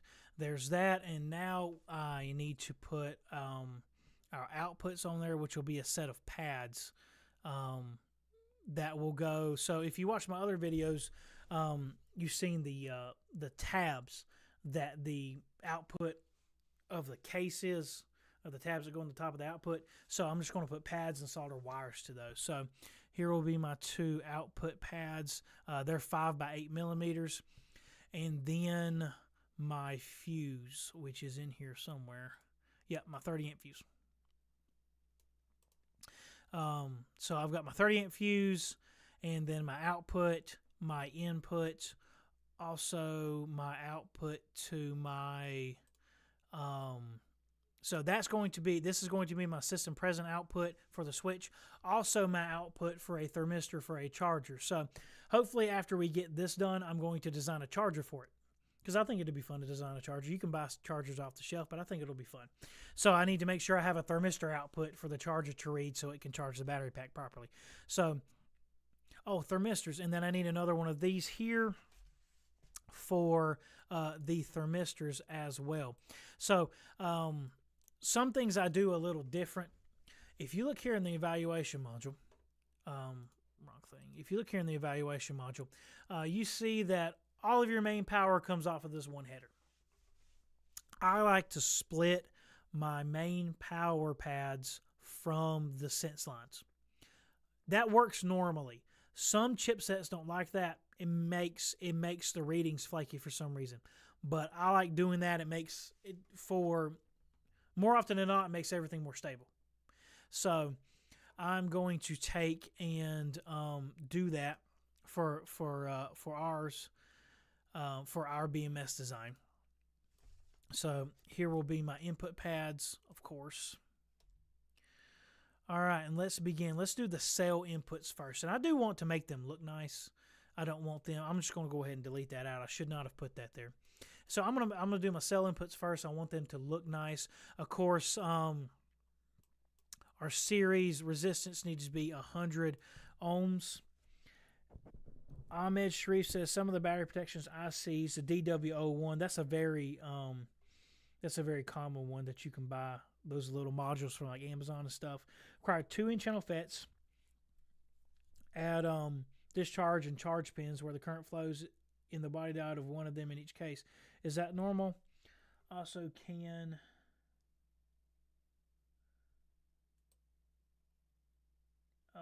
I drive these using a BJT? How do you choose FETs? Why not one? Why not 4 smaller ones? Okay, so talking about FETs, I can talk about FETs a little bit more. So in a low side application, driving a in-channel FET is not difficult. In a high side application, it is. You have to step up the voltage. But in a low side application, it's not difficult. So you wouldn't really need any drive circuitry per se to drive them in a low side application. But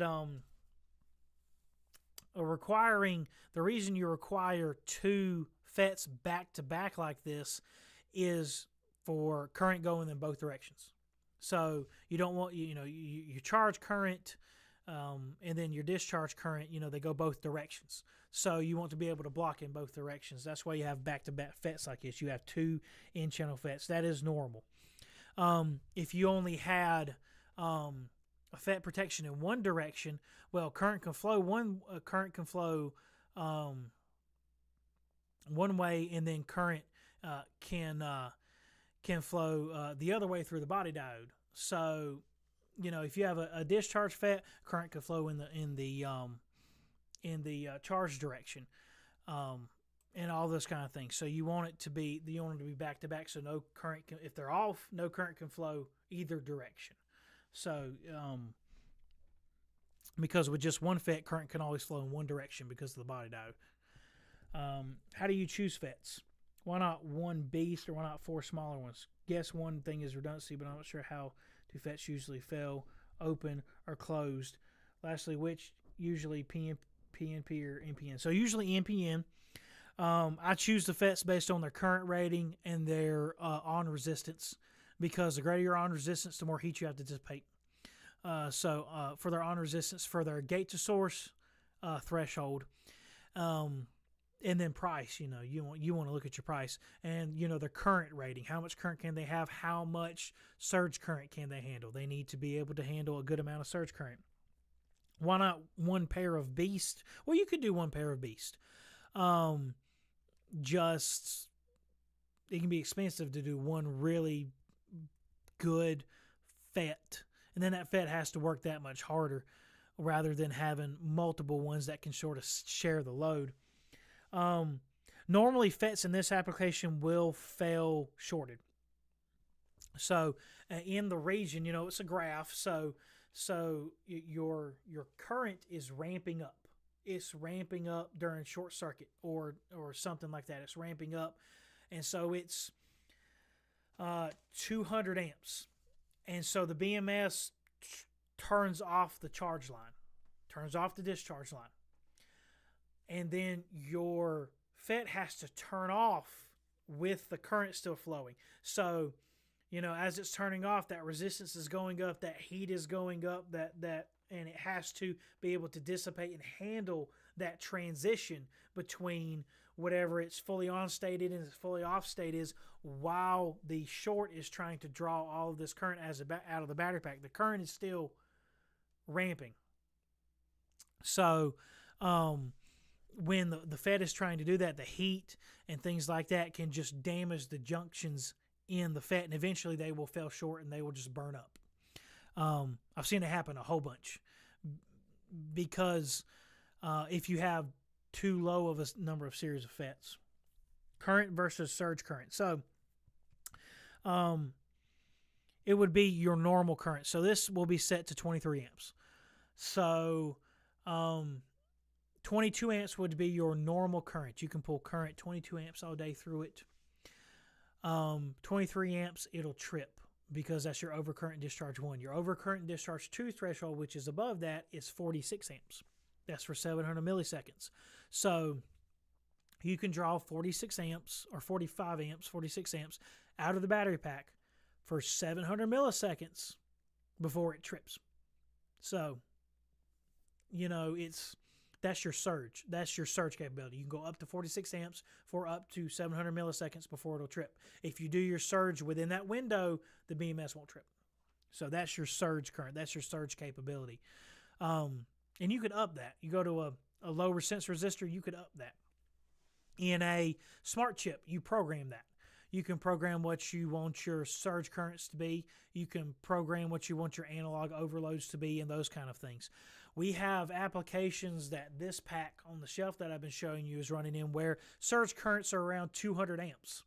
So it can do 200 amps for so many microseconds and it won't cut off. That's what it's programmed to do because that's the application it needs to go into. So that's short circuit, that's regular current, surge current, short circuit current. So let's get into the actual design here. How long have we been streaming for? An hour and 36 minutes. So hopefully we'll get this all done in this stream. I was going to go for about 2 hours. So we'll see if we get it all done in this stream or not. So I want to start with our cell inputs. Let's look at our evaluation schematic here. Looks like we have 1 microfarad resistor, capacitors, and then our series resistors. So let's start with that section. We'll just start and work our way around clockwise. So let's get our 100 milliohm resistors out, and we'll adjust that, and then we'll do that, and that. We'll get our 1 micro. No, it needs to be 1 microfarad. So I believe these were the 1 microfarads. And so we'll do this.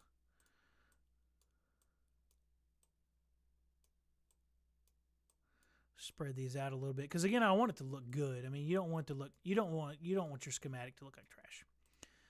That is one thing you definitely do not want.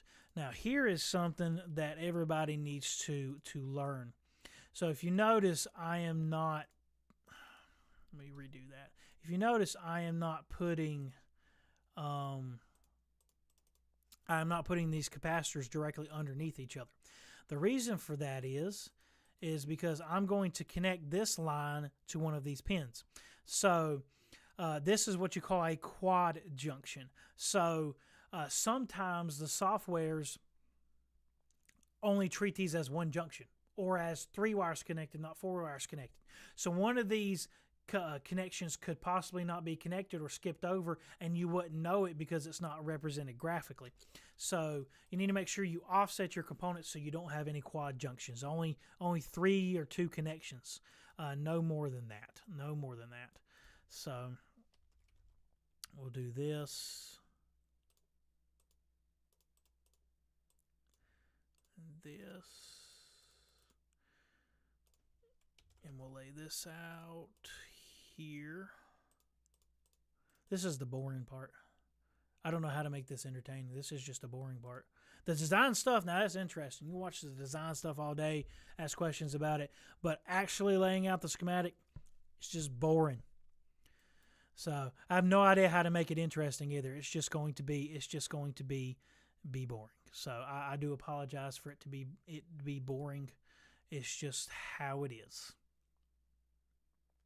Now, here's something you want to watch. So I went back to look at my VC input. So you see capacitor between, here, but your VC1 is tied capacitor to ground, and your VC0 is tied capacitor to ground. So you want to watch that. Sometimes the capacitor goes between these two lines. Sometimes the capacitor ties to ground. So you need to make sure you just watch for those little things to make sure. So let's go back, and then we'll add in, so VC 1, 2, 3, 4, 5, and then this capacitor will tie to ground, and then you have your VC0, which will tie to ground as well. So let me do this.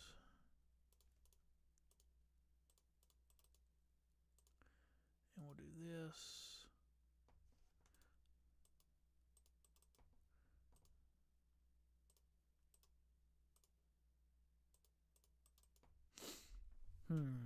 That looks ugly. That's better. We rename this to, I'm going to call it BAT.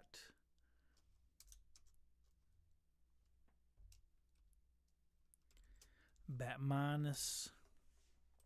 And there we go. That's our cell input section. So let's go ahead and connect that up to our chipset. So that is, we don't really have a center point. So I'm just going to try to line it up to where I think it's kind of centered and where it'll kind of look good. Because again, looks is half the battle. You want it to look good. Your boss comes to you and looks at your schematics. You want to impress your boss. You want it to look good. Send it off to the board house. You don't want them laughing at you like you're an idiot. So, you know, you want it to look good. So, and we'll go ahead and name all these nets as well. So, this will be VC 0.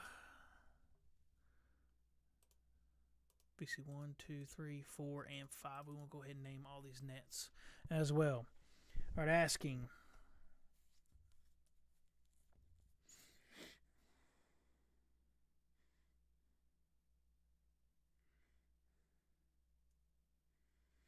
How to get these are, well, part of them are coupling capacitors, and then part of them are bypass capacitors. These would be coupling capacitors. And then, did you take all the values like 100 ohms and 1 microfarad from day sheet? I did take 1 microfarad. However, the 100 ohms, if you remember earlier, I calculated that for the cell balancing current. So, again, cell balancing starts at 3.8 volts. So 3.8 volts at, I wanted 35 milliamps of balance current, was 108 ohms. So I just changed it to 100. Because that's the closest value. That's how I got.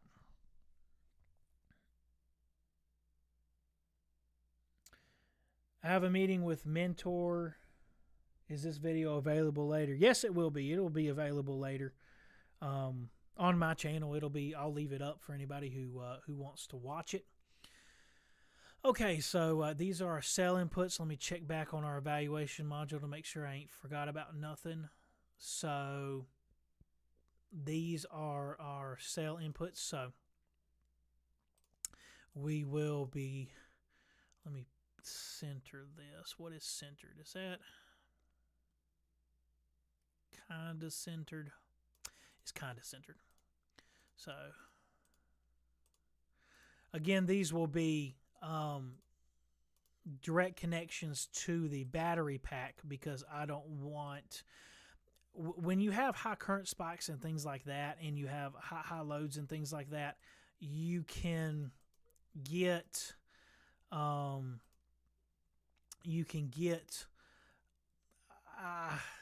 some things become unstable. So if you can have good stable sense connections, then it'll help you out a great deal.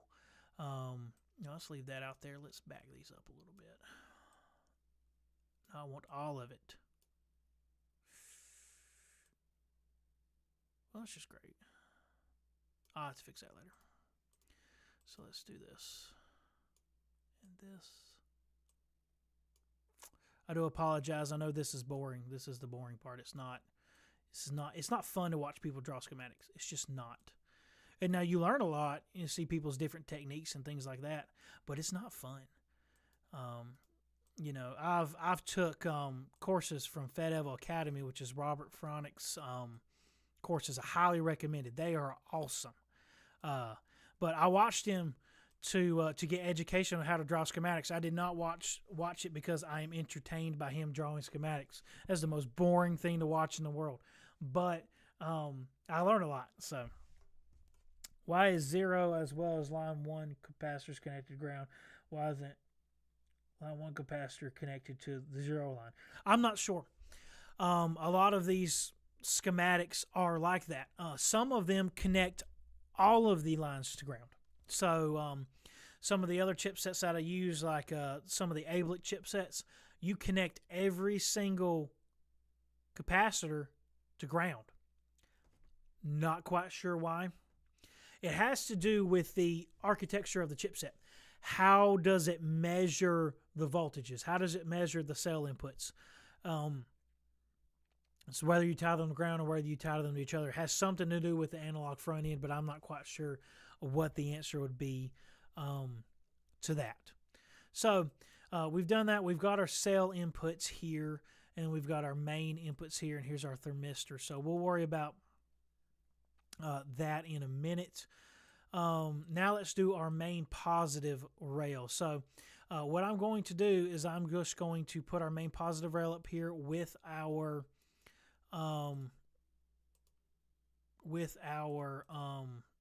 fuse.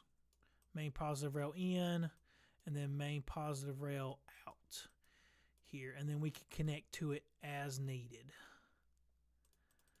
And so we'll name this.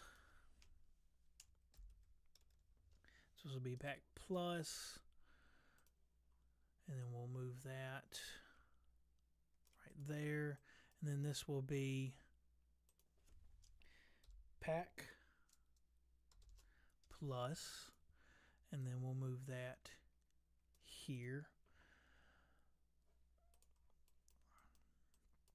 All right, now we're going to do the VDD and the AV part that we did before. So looking at our evaluation module schematic, 1K and 1 microfarad. So we'll do 1K,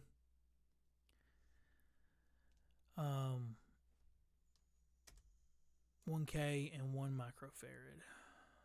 We'll use the same 1 microfarad here. So we'll do 1K and 1 microfarad right here. So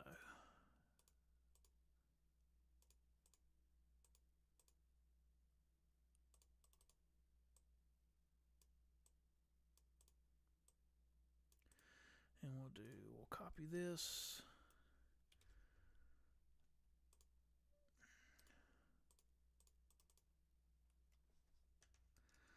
All right, now we'll do our AVDD. So let's go back again. We'll go back to our reference schematic.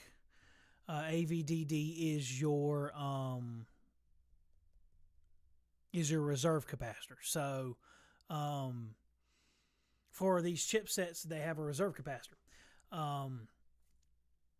especially in your smart chipsets, and they help with the operation of the pack, your balancing, and then your FET drive as well. And so this is your AVDD, your reserve capacitor. So that needs to be 1 microfarad. So we'll do this.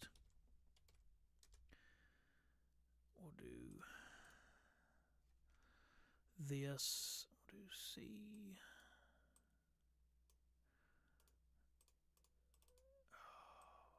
I don't like it. It looks ugly, but it's going to have to be fine. It don't look too ugly. I think it's fine. And then, of course, let's name these nets. Let me scoot you down a bit. We'll name these nets. This will be AVDD. And then U will be, of course, VDD. The reason we're naming nets, so if you're out there and you're not a designer, if you're not a PCB designer, and again, I'm just sort of throwing this schematic together. I'm not taking the care I normally would, looking at, noting the tolerances and IPC compliance and all that stuff, because this is a personal project. So IPC, you need to know, for your capacitors, you need to know the voltage rating and the tolerance. That's a lot of text. Same thing for your resistors. You need to note your tolerance and your wattage. That's a lot of text. So I'm just not doing all that in here. And then part of these net labels are not IPC compliant either for your net labels. It's okay. It is perfectly fine. I am okay. I am okay with this. I'm perfectly okay. All right, to our CB1. So CB1 needs to be connected to VSS. Now, what I want to know is if it needs a series resistor. So let's go back to our eval module. We look at CB1. Also, I have moved these pinouts around so the schematic looks a little better and it flows a little better. So CB1. Nope, it looks like it's connected directly to ground. Does not need a resistor. So we'll just connect that again. Come here. We'll just connect that directly to bat minus. Alrighty, now to SRP and SRN. So let me do this. Let's just do this. That's better. And we'll name this CB1, and then we'll get to SRP and SRN. Or CBI. CB1, CBI. All right, now to SRP and SRN. This is our current sense resistor. We calculated that to be, it needs to be 1.5 milliohms because 1.75 milliohms is not common, and I don't have one in my library. So let's do this. Let's go to Mauser.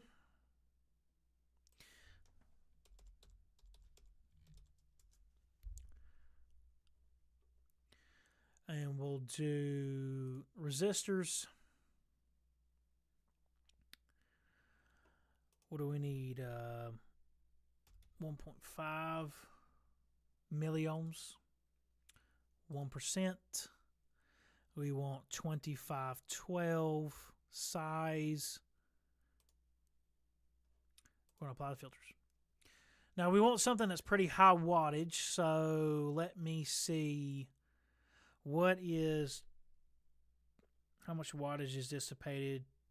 So it'd be 35 millivolts at 23 amps. So that's 800 milliwatts. So we need something, in the 3 watt range. 2 watts, 3 watts, 2 watts, 1.5 watts, 6 watts. There's a 6 watt, 1.5 milliohms, 78 cents. And then these are much more expensive. Let's just go with this guy. Right here. So let me briefly look at the data sheet here. Power rating 10 watts.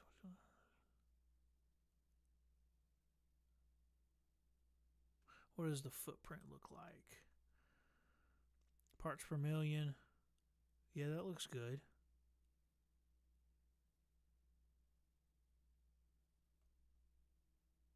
Temperature looks good. Okay, well this looks like a good resistor, so this is what we will use for our current sense resistor. So let's go back here. Now, if you've never used Altium before, this is a very cool feature that really sets Altium apart from everybody else.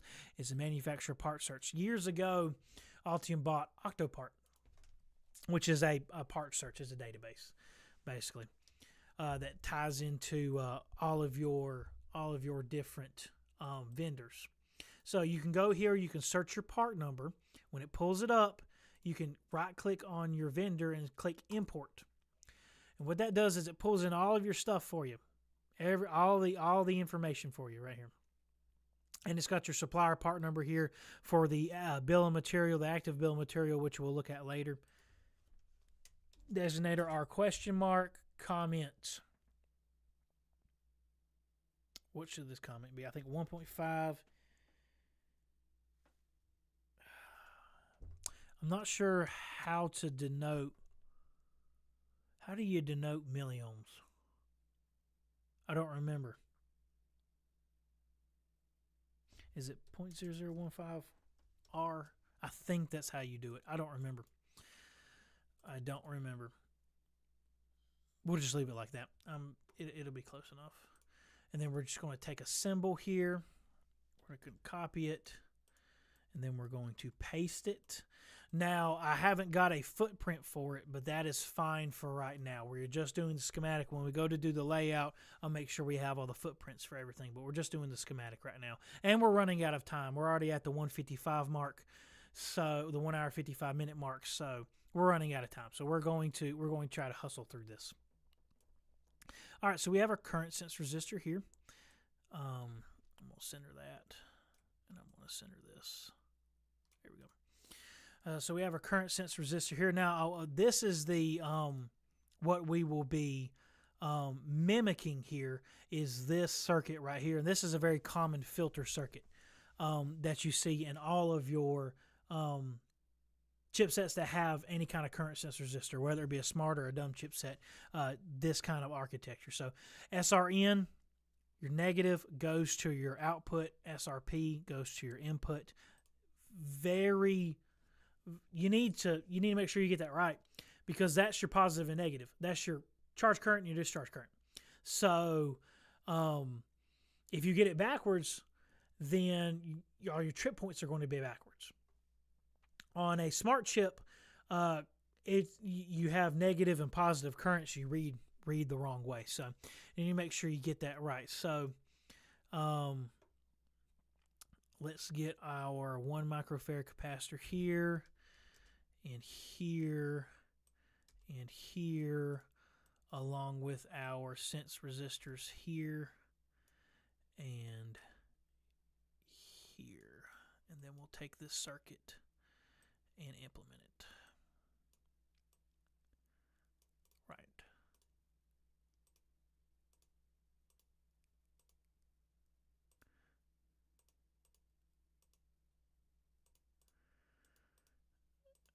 Go, and then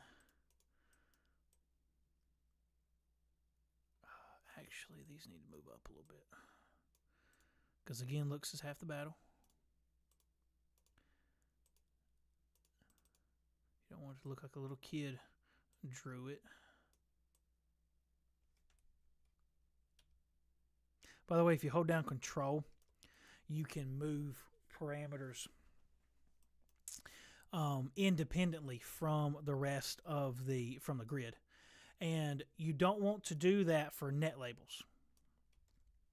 You do not want to do that for net labels, but for parameters and things, it's fine.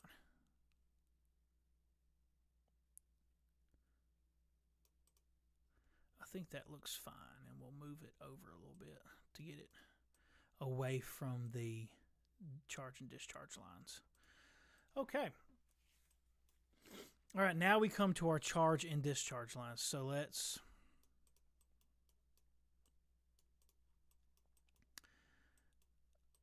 bring our negative down.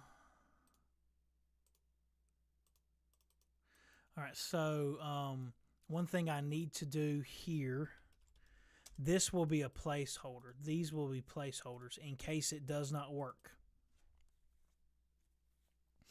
So, let me do this. I will use 0 ohm resistors here if I need to. Again, this is all prototyping. So, the reason I'm doing this and putting placeholder footprints here is because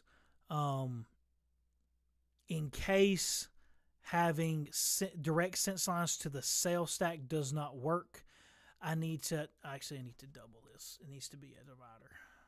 Come here. I need to be able to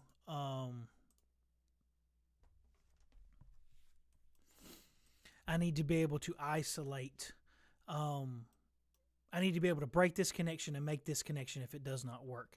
And you know what I'm going to go ahead and do? I'm going to go ahead and find a 0 ohm resistor I'm going to go ahead and find an 0603 0 ohm resistor to go ahead and put in the library so nobody will get confused by it. Here we go right here. Also, I've got a 1% 0 ohm resistor. Can somebody tell me how you get 1% of a 0 ohm resistor?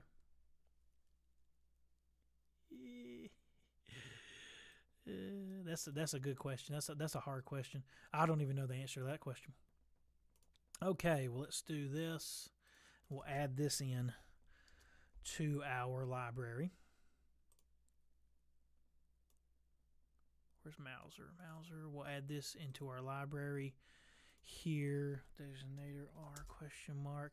The manufacturer of part search makes adding things in just absolutely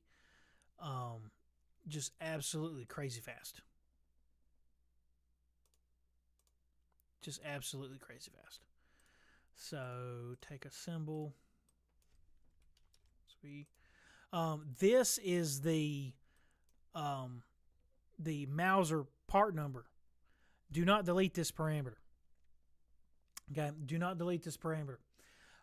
You want to hide this parameter. Don't delete it. It'll break all your supplier link data stuff. Save that, and then we'll take and put our 0 ohm resistors wherever it went. There it is. And we'll just go ahead and change these out because I don't like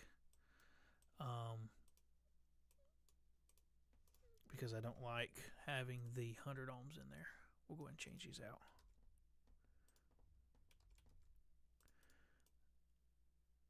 So we'll go ahead and change those out just like that. All right.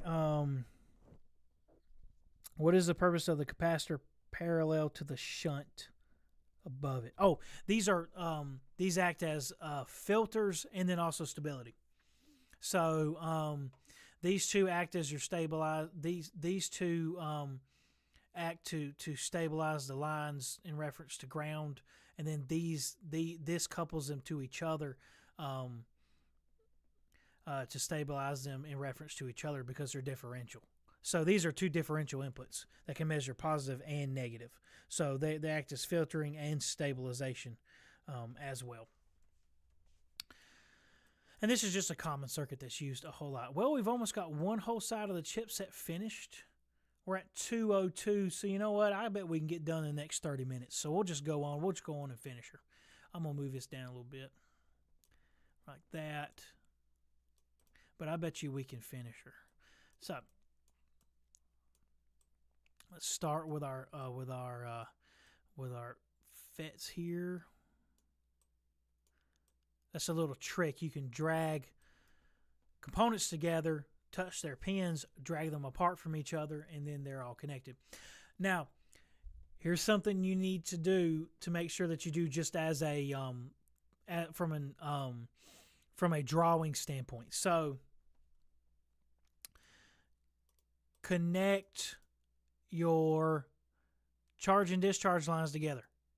You need to connect them together or else you can't do a copper pour because they're separate pins. I'm going to move you they're separate pins. So you need to connect them together or else you can't do a copper pour for all the pins. So just a little tip there. You need to connect them together. All right. And then we'll connect these together. And then we'll connect these together. I go ahead and do these little things so that way when I'm doing the big things, these little tidbits are already together. It's just, I like to make everything neat, so I do the little stuff first because I want my schematics to look nice. Everybody should want their schematics to look nice. Okay. So let's look at our application schematic here again. So our charge and discharge is going here and charge. So you know what? I'm going to change something. So this is why you need to draw your own symbols and be willing to change stuff on the fly. So these are my discharge FETs and these are my charge FETs. Well, my charge line is here, my discharge line is here, so the charge line will have to cross the discharge line. That won't look good. It'll be the same electrically, but it just won't look good. So I'm going to go here. I'm going to go to my symbol. I'm going to switch these two. For the sake of looks. Not for any other reason. For the sake of looks. It's the only reason I'm doing it. So save, and then you right click, hit update schematic sheets, and now the symbol is changed. So now I can do my discharge stuff. So it was just purely for looks. Just purely for vanity. I'm just a vain person, all right? Vanity. It's all vanity. I think Solomon said that in the Bible. Vanity, all is vanity. I believe Solomon was the one who said that. So, going back to our evaluation module here, let's see what they did for the discharge pin. Follow our line here. 5.1 series resistance and a 10 meg pull up. Now there are no gate drive. So I'm going to, first thing I'm going to do is put some gate drive resistance. I have learned that you need a little bit of gate drive resistance separate from the main driver if you're paralleling FETs together. Just something that I've learned. And for the 6144s, 51 ohms seems to work very well, just as a little bit of a buffer. Just a little bit. Don't ask me why. I can't really tell you why. That's a sort of a physics kind of question for the way a FET operates. Can't really tell you why, but that is just the way that it is. So we've got that finished here. Looking back here, we need for our drive line, we need a 5.1K drive resistor and then a 10 meg pull down. So our discharge line, we'll take it.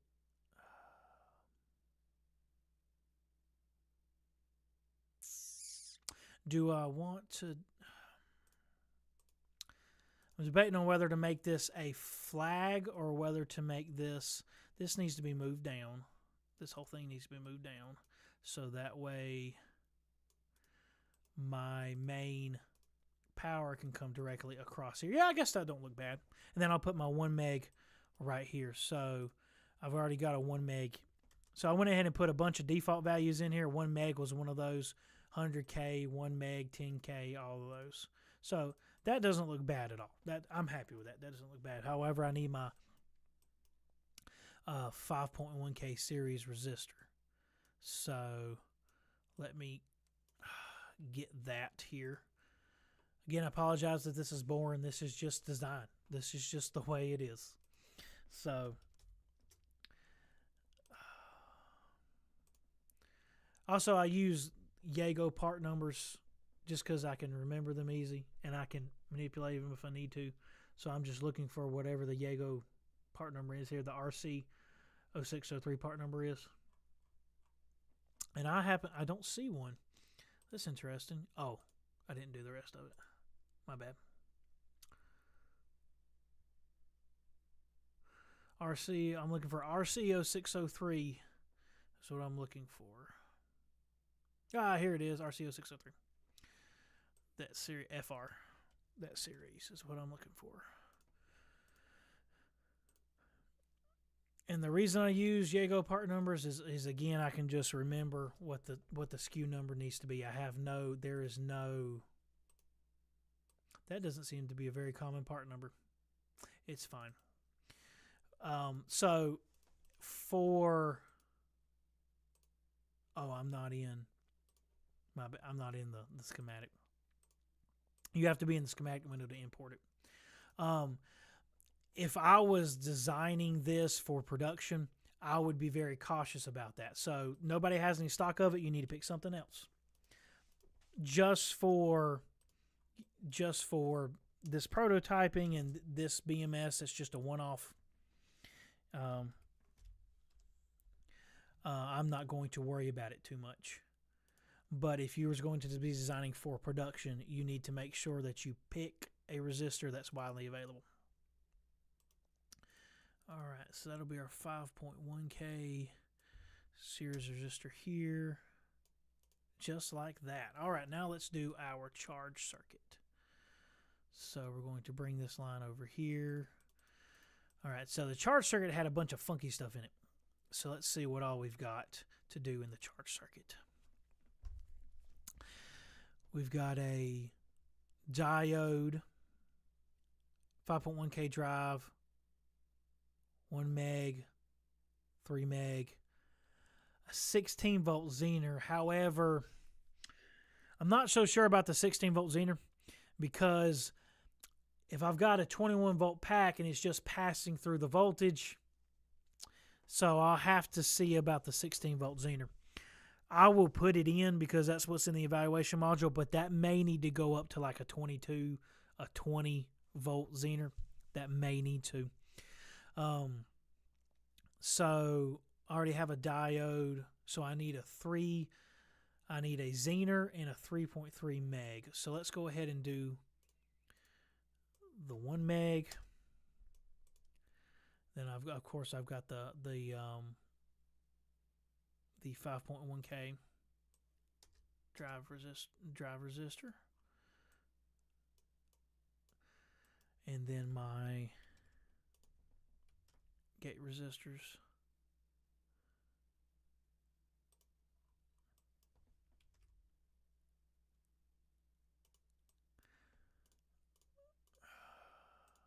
My gate resistors here,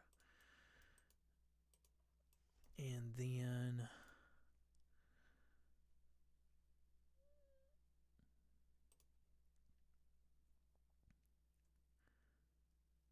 it wants the 1 meg in parallel with the diode. So we'll do that.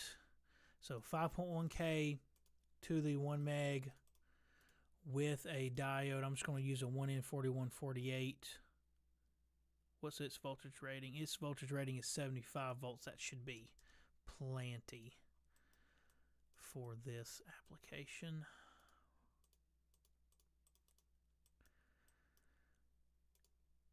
And we'll connect those both together.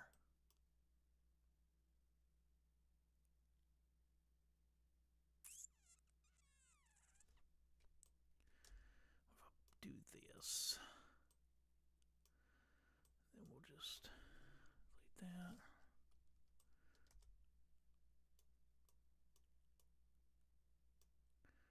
Just do this.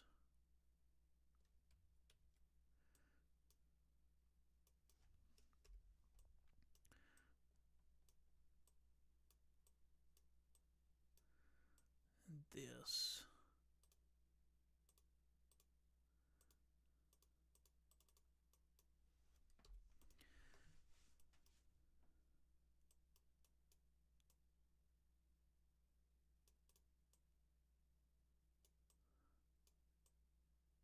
There we go. That's better. We'll do this and this, and then that goes to here and to here, and then our 3 meg will go. So that's our output, and our 3 meg will go here along with the Zener diode. So let's get a 1 meg resistor here. Let me make sure I got that diode facing the right way. I do. So Now, here's something that we can do as well. So you see D4 right here? I don't want to have to go find I don't want to go find a 16-volt zener. So, oh, look at this. They got one right here for me. So I can just copy that, go to Mauser, tap that in and make sure it still exists and is still available. Again, 607, not ideal for a production product. However, this is just going for a YouTube project. So this is perfectly fine, but I would find an alternate if I was going to design this into a real product. So we'll go into our schematic library, do this. Again, I'll create footprints for these later because we're a little bit pressed for time. So we'll throw this in here. This is D ? And I'll just put 16 volts for the comment. And then I already have a TVS in here, but it has basically the same symbol as a zener. So I'll just throw that in here as well. I have to admit, so I just created a schematic component in under a minute with the manufacturer part search. Now, if you're going to do footprints and all that, yeah, it's going to take you a little bit of time. But just to throw the schematic symbol together, to throw a schematic out there, not bad. We have a comment. If I stack these chips may be up to 5, so my voltage of the pack will be increased, right? Yes. So if you use lithium ion, it's 21 volts peak per stack. So 2 stacks, 42 volts. 3 stacks would be 63 volts, and you go up and up and up and up. That would be your peak charge voltage. Nominal voltage, 3.6 volts per cell. Be actually 54 volt stack. But yes, as you stack these up 5 series apiece, then your voltage stacks and stacks and stacks and stacks and stacks. That's why you need those diodes, and you have to watch out for your references, because that's so much further down than the ground reference to the next chip. Uninfused asked, do you prefer Mauser over Digikey? Any particular feelings either way? It's because we're closer to Mauser. If I order anything 2-day ground shipping, it'll get here in a day. It's just how in close proximity we are to their warehouse. No other reason but that.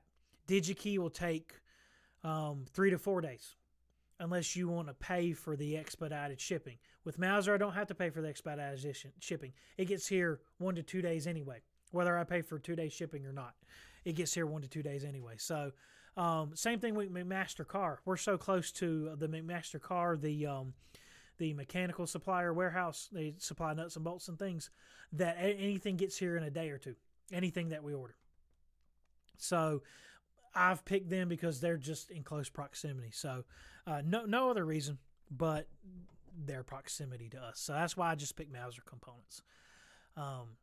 So we'll go ahead. I need my 3.3 ohm resistor.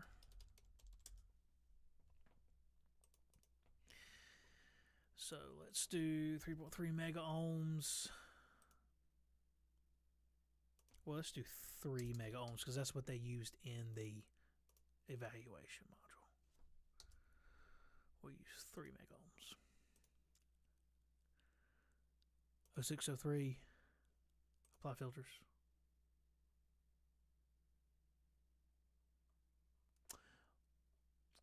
Wrong one. I put 3 milliohms. 3 meg or 3.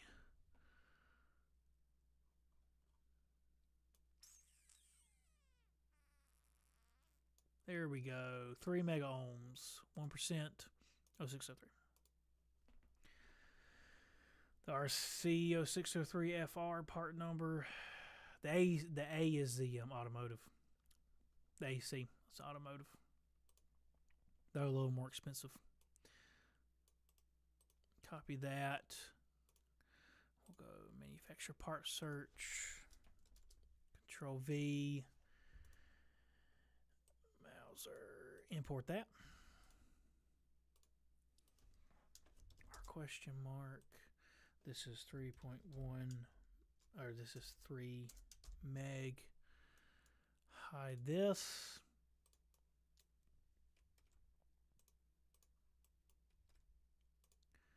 And we can add a footprint to this one because I have the footprint. Save that. And now we can throw both of those in there. So here's our 1 meg, our 3 meg going to ground, and also our 16 volt Zener, even though I'm not sure if this is the right, even though I'm not sure if this is the right thing. I'm just not sure. And that's something else. I mean, you have to experiment. So you have to do that. It's not like you're going to just have the design work completely the first time. This is power stuff. You have to experiment with it. You don't have a choice.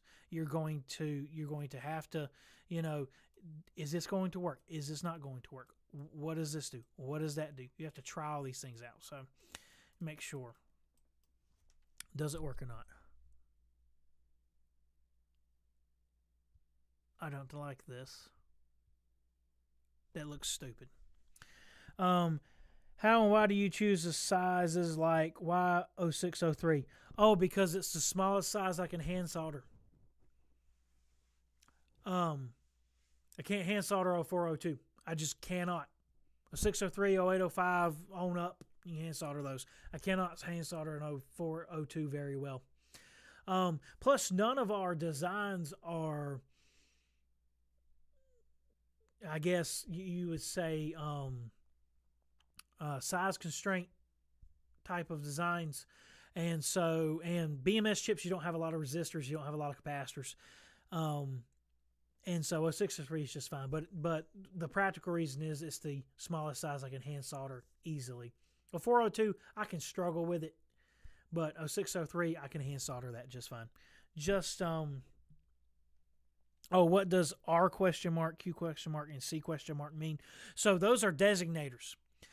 We haven't annotated the schematic yet. When we annotate the schematic, this will become like D1 and D2 and R1 and R2. We just have not annotated the schematic yet.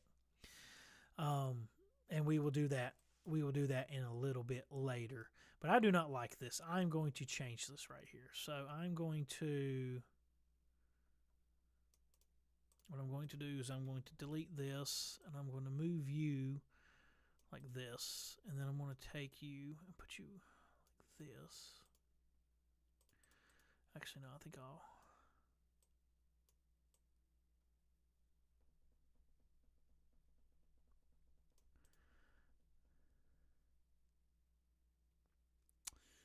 I just don't like how this is turning out at all.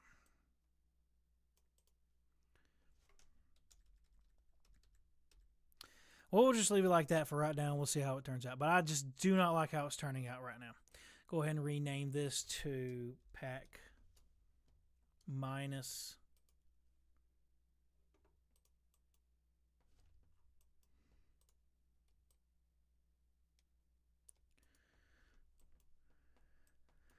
All right, and then we'll start here. So our VSS, that's our ground line. That should just tie straight to ground. Let's make sure that should tie just straight to ground. Yes, it does tie straight to ground.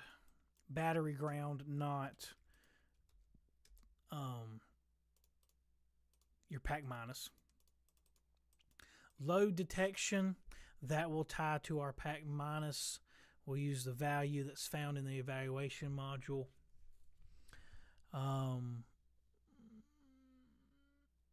Which is 47K. So that's what we'll use, 47K. So I need a 47K resistor. Oh, wrong button. 47K. So let's go back here. We need a 47K or 47K, 1%, 0603. 2 hours and 23 minutes. We are almost done, everyone. Thank you for bearing with me and watching this. We are almost done.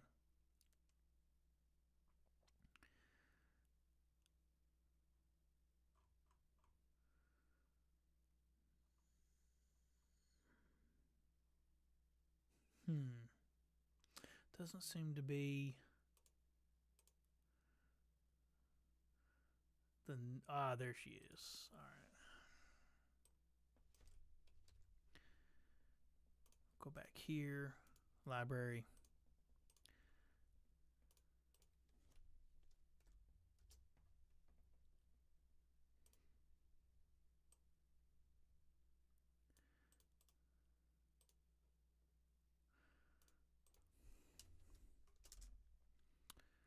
Oh, let me explain this. By putting the R question mark in this field here, that tells the software that to put a number in place of that question mark whenever we get to that point, just in case that, just a little bit more information to your question.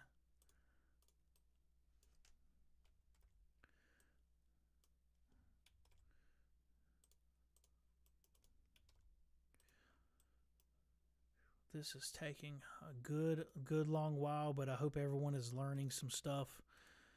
Hey, just think, most of the time you have to pay somebody, $100 to sit and watch them draw a schematic. So at least you get this one for free, right?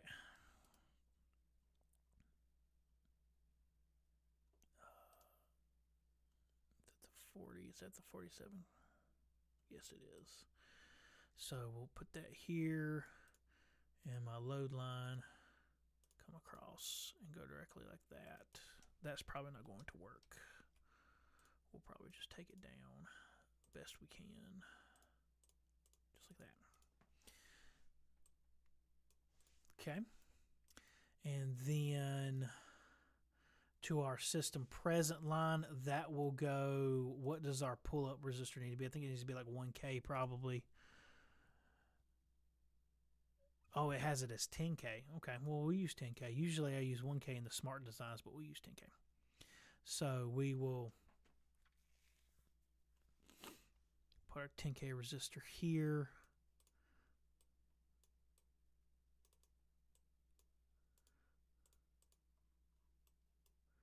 And that will go to pin 4. And then pin 4 will tie to... I need to name this net. Place net label. Actually, you know what? I'm going to place a power port. That's what I'm going to do. I'm going to place a power port here. I need to place a power port on all these nets because they are power nets. And this will be pack plus. Now, what I should be naming this is... excuse me. What I should be naming this...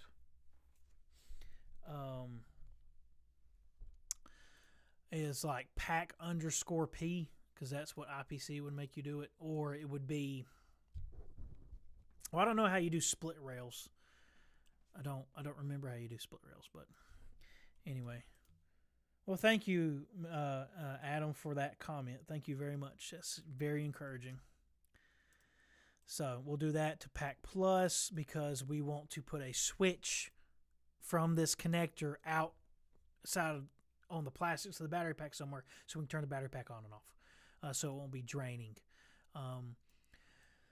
OCDP, I believe that needs to be 470. No, 750. So we need to go get a 750K resistor. 750K, 1%, 0603, and I'll just go ahead and select Yago over here. Not sponsored by Yago, I just use their part numbers. However, anybody from Altium or Yago or anybody, I am willing to sell out. I am willing to sell out. No. But I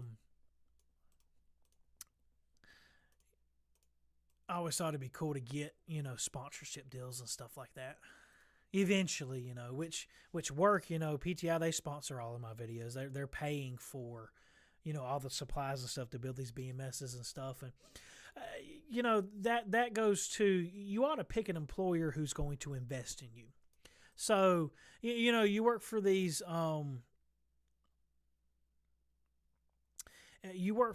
these companies.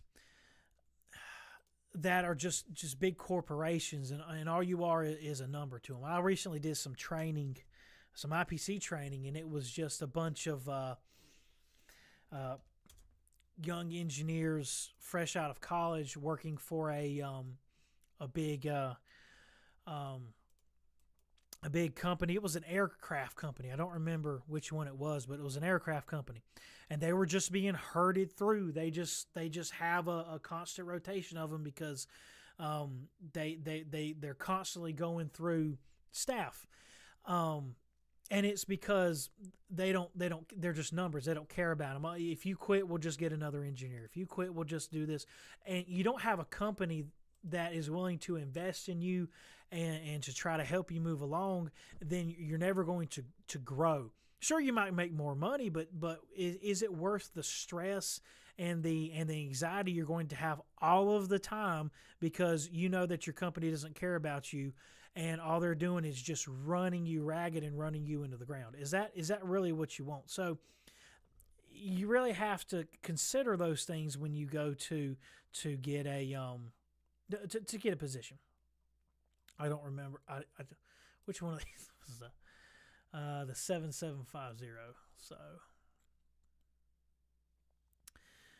just a little quick tip for you out there. If you're a designer starting out at one of these big companies is fine, but money is not everything. Money is not everything. So if you can find a company that's willing to invest in you as a person, that's really one of the best things that you could ever do. You may not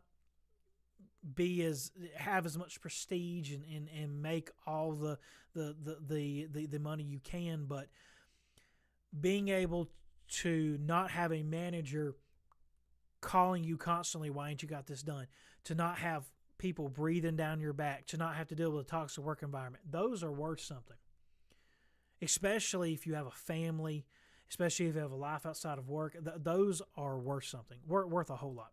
So I'll get off my soapbox now and let's continue to do this design. So let's look at the OCD pin. I believe it just ties straight to ground, and so we'll just tie it straight to ground.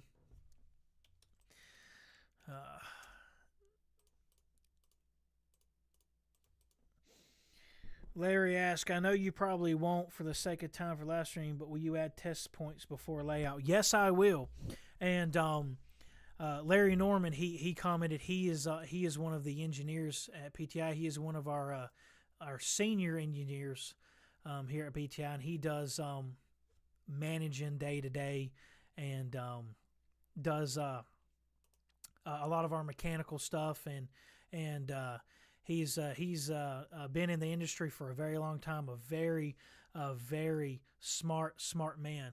So see there again, the one of the higher up engineers here is watching the live stream because he wants to invest in some of the younger guys like me. So that's again one of the big things that you need to look for when you get a company. All right, CCFG. Let's see what this does right here. This goes. Believe, what was CCFG? I don't remember what CCFG. Do I have a note for CCFG? I do. CCFG left farting. Oh yes, that's the cell configuration pin. That's right. That's a cell configuration pin. So this is something you need to do if you have Altium or if you have Mentor, if you have anything. They are going to have some form of no electronic rules check. So it will not look in this and say you have an open bin. So that's what you want. Your thermistor here. So this will connect back to your thermistor block here. So let me go ahead and do this. This will be, we'll go ahead and draw this. So I need 4 nets. I'm going to bring this down here. And I'm going to copy this. So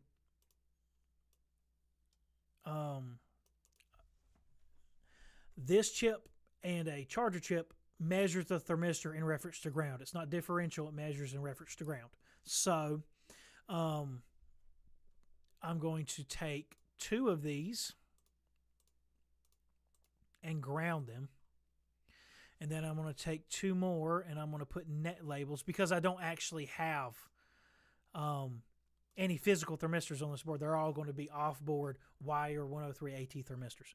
So this will be thermistor 1 net label, and this will be thermistor 2 net label. And I can tie those across the board without having to have a bunch of wires. So net labels are cool because you can tie net labels other places on the board without there having to be an actual physical wire in between them. I love that. So we're going to our thermistor pin here. So let's look and see how the thermistor needs to be laid out. Of course, this is for a 103 AT. So it looks like we've got TS. See, this is where the evaluation module kind of does not give you clear direction. So let's go back to the application schematic and see what the clear direction needs to be. So we've got RTS, PU, thermistor connected directly to the thermistor and then connected to ground. So our TSU here, the pull-up thermistor, 10K, we go back to our evaluation module, which is 10K. So the 10K goes from VTB to TS, and then the output of TS goes to your thermistor. So we will grab a 10K resistor here.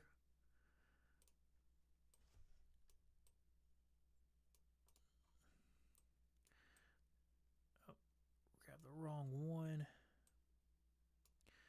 And we're going to go here. TS goes here. Oh, it just occurred to me that I have not been naming these net labels. I will have to go back last thing and name these net labels. And then that will go here. And then that will hook to thermistor 1. Now, one CAD thing here. So I have named this net TS1 net thermistor 1, which connects to here. However, that means I cannot name the net TS anymore because it's named thermistor 1. I could create something called a net tie, which is like a think of it like a virtual resistor. It does have a physical footprint on the board, but it's just part of a trace. And so I could do that if I wanted to name it 2 different nets. I don't believe I need to. CBO. I believe CBO needs to be left floating. I need to confirm that on the evaluation module and on the data sheet. But I believe CBO is just left floating. So we will leave that with a directive here. Low power mode, I believe, needs to be left floating as well because that goes up to your stacked. Yeah, low power mode is left floating because that goes up to your stacked, your next stack to control the system present on the next stack. And then finally, RC control, control of your external charge fed, control of your external discharge fed of the next stack up needs to be connected to ground. I do remember that because we went and looked at that first. And then we're going to connect our thermistor number 2 net, which I'm just going to copy. And we're going to connect our thermistor number 2 net here for the output of our charger. Again, it's referenced to ground on the connector. So for the output of our charger, and then we're just going to place a generic no ERC here so it doesn't throw any errors when we go to compile the project. Okay. One last look. I'm going to pull the evaluation module schematic over here on my other page so I can look at it briefly and make sure that I have everything correct. But I believe I do, except for the stabilization capacitors. Yes, the stabilization capacitors. So I forgot about that. So we need to get our 0805. These are our 1 microfarad, our 0.1 microfarad. This is something else that you need to do. that's a common practice. Well, whenever you use back-to-back FETs, this helps to prevent any kind of ringing between the FETs by coupling their inputs and outputs together through these capacitors. It helps prevent ringing. So we're going to do that, and that, and that, and that. And then it's also common practice in your BMS to do it to... I'm going to leave it like that. I just messed that up, didn't I?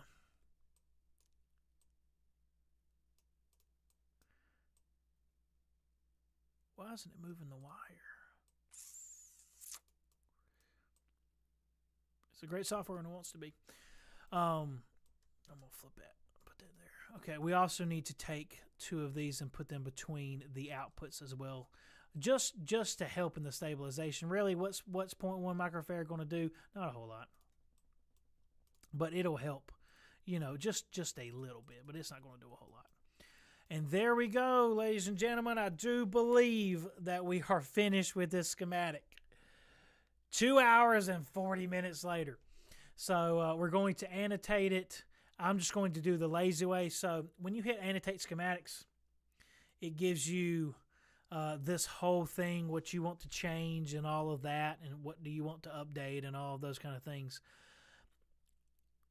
The lazy way, when I'm in a hurry, annotate schematics quietly. What it'll do is it'll just look for things that need to be changed and change it. It still did the same exact thing, but I didn't set any rules for it. So it just kind of did it automatically how it wanted to. So there we go, everyone. We now have a 5-series BMS setup capable of handling up to 23 amps and 46 amp spikes. 2 thermistors. It's ready to be designed for an external charger. It even has a power on and off switch. So thank you everyone so much for watching this live stream. I hope you learned something, of course, from this live stream. Let me take my OBS and pull my beautiful face back up here so you can see me in all my glory. Thank you so much for watching this live stream. I do appreciate it. I hope you learned something. If I can figure out how GitHub works, I may upload all these files to GitHub so everybody can have them and mess around with them if they want to. I guess I would consider this open source because this is just a reference schematic set up for a specific project. Again, it's not intellectual property. So thank you everyone so much for watching, and I will see you next time when we go to do the layout for this board. So everyone have a good evening. At least it is here. It is 9:38 where I am now. So if it's evening or morning, wherever you are watching, I hope you have a good rest of your day, and thank you so much for watching.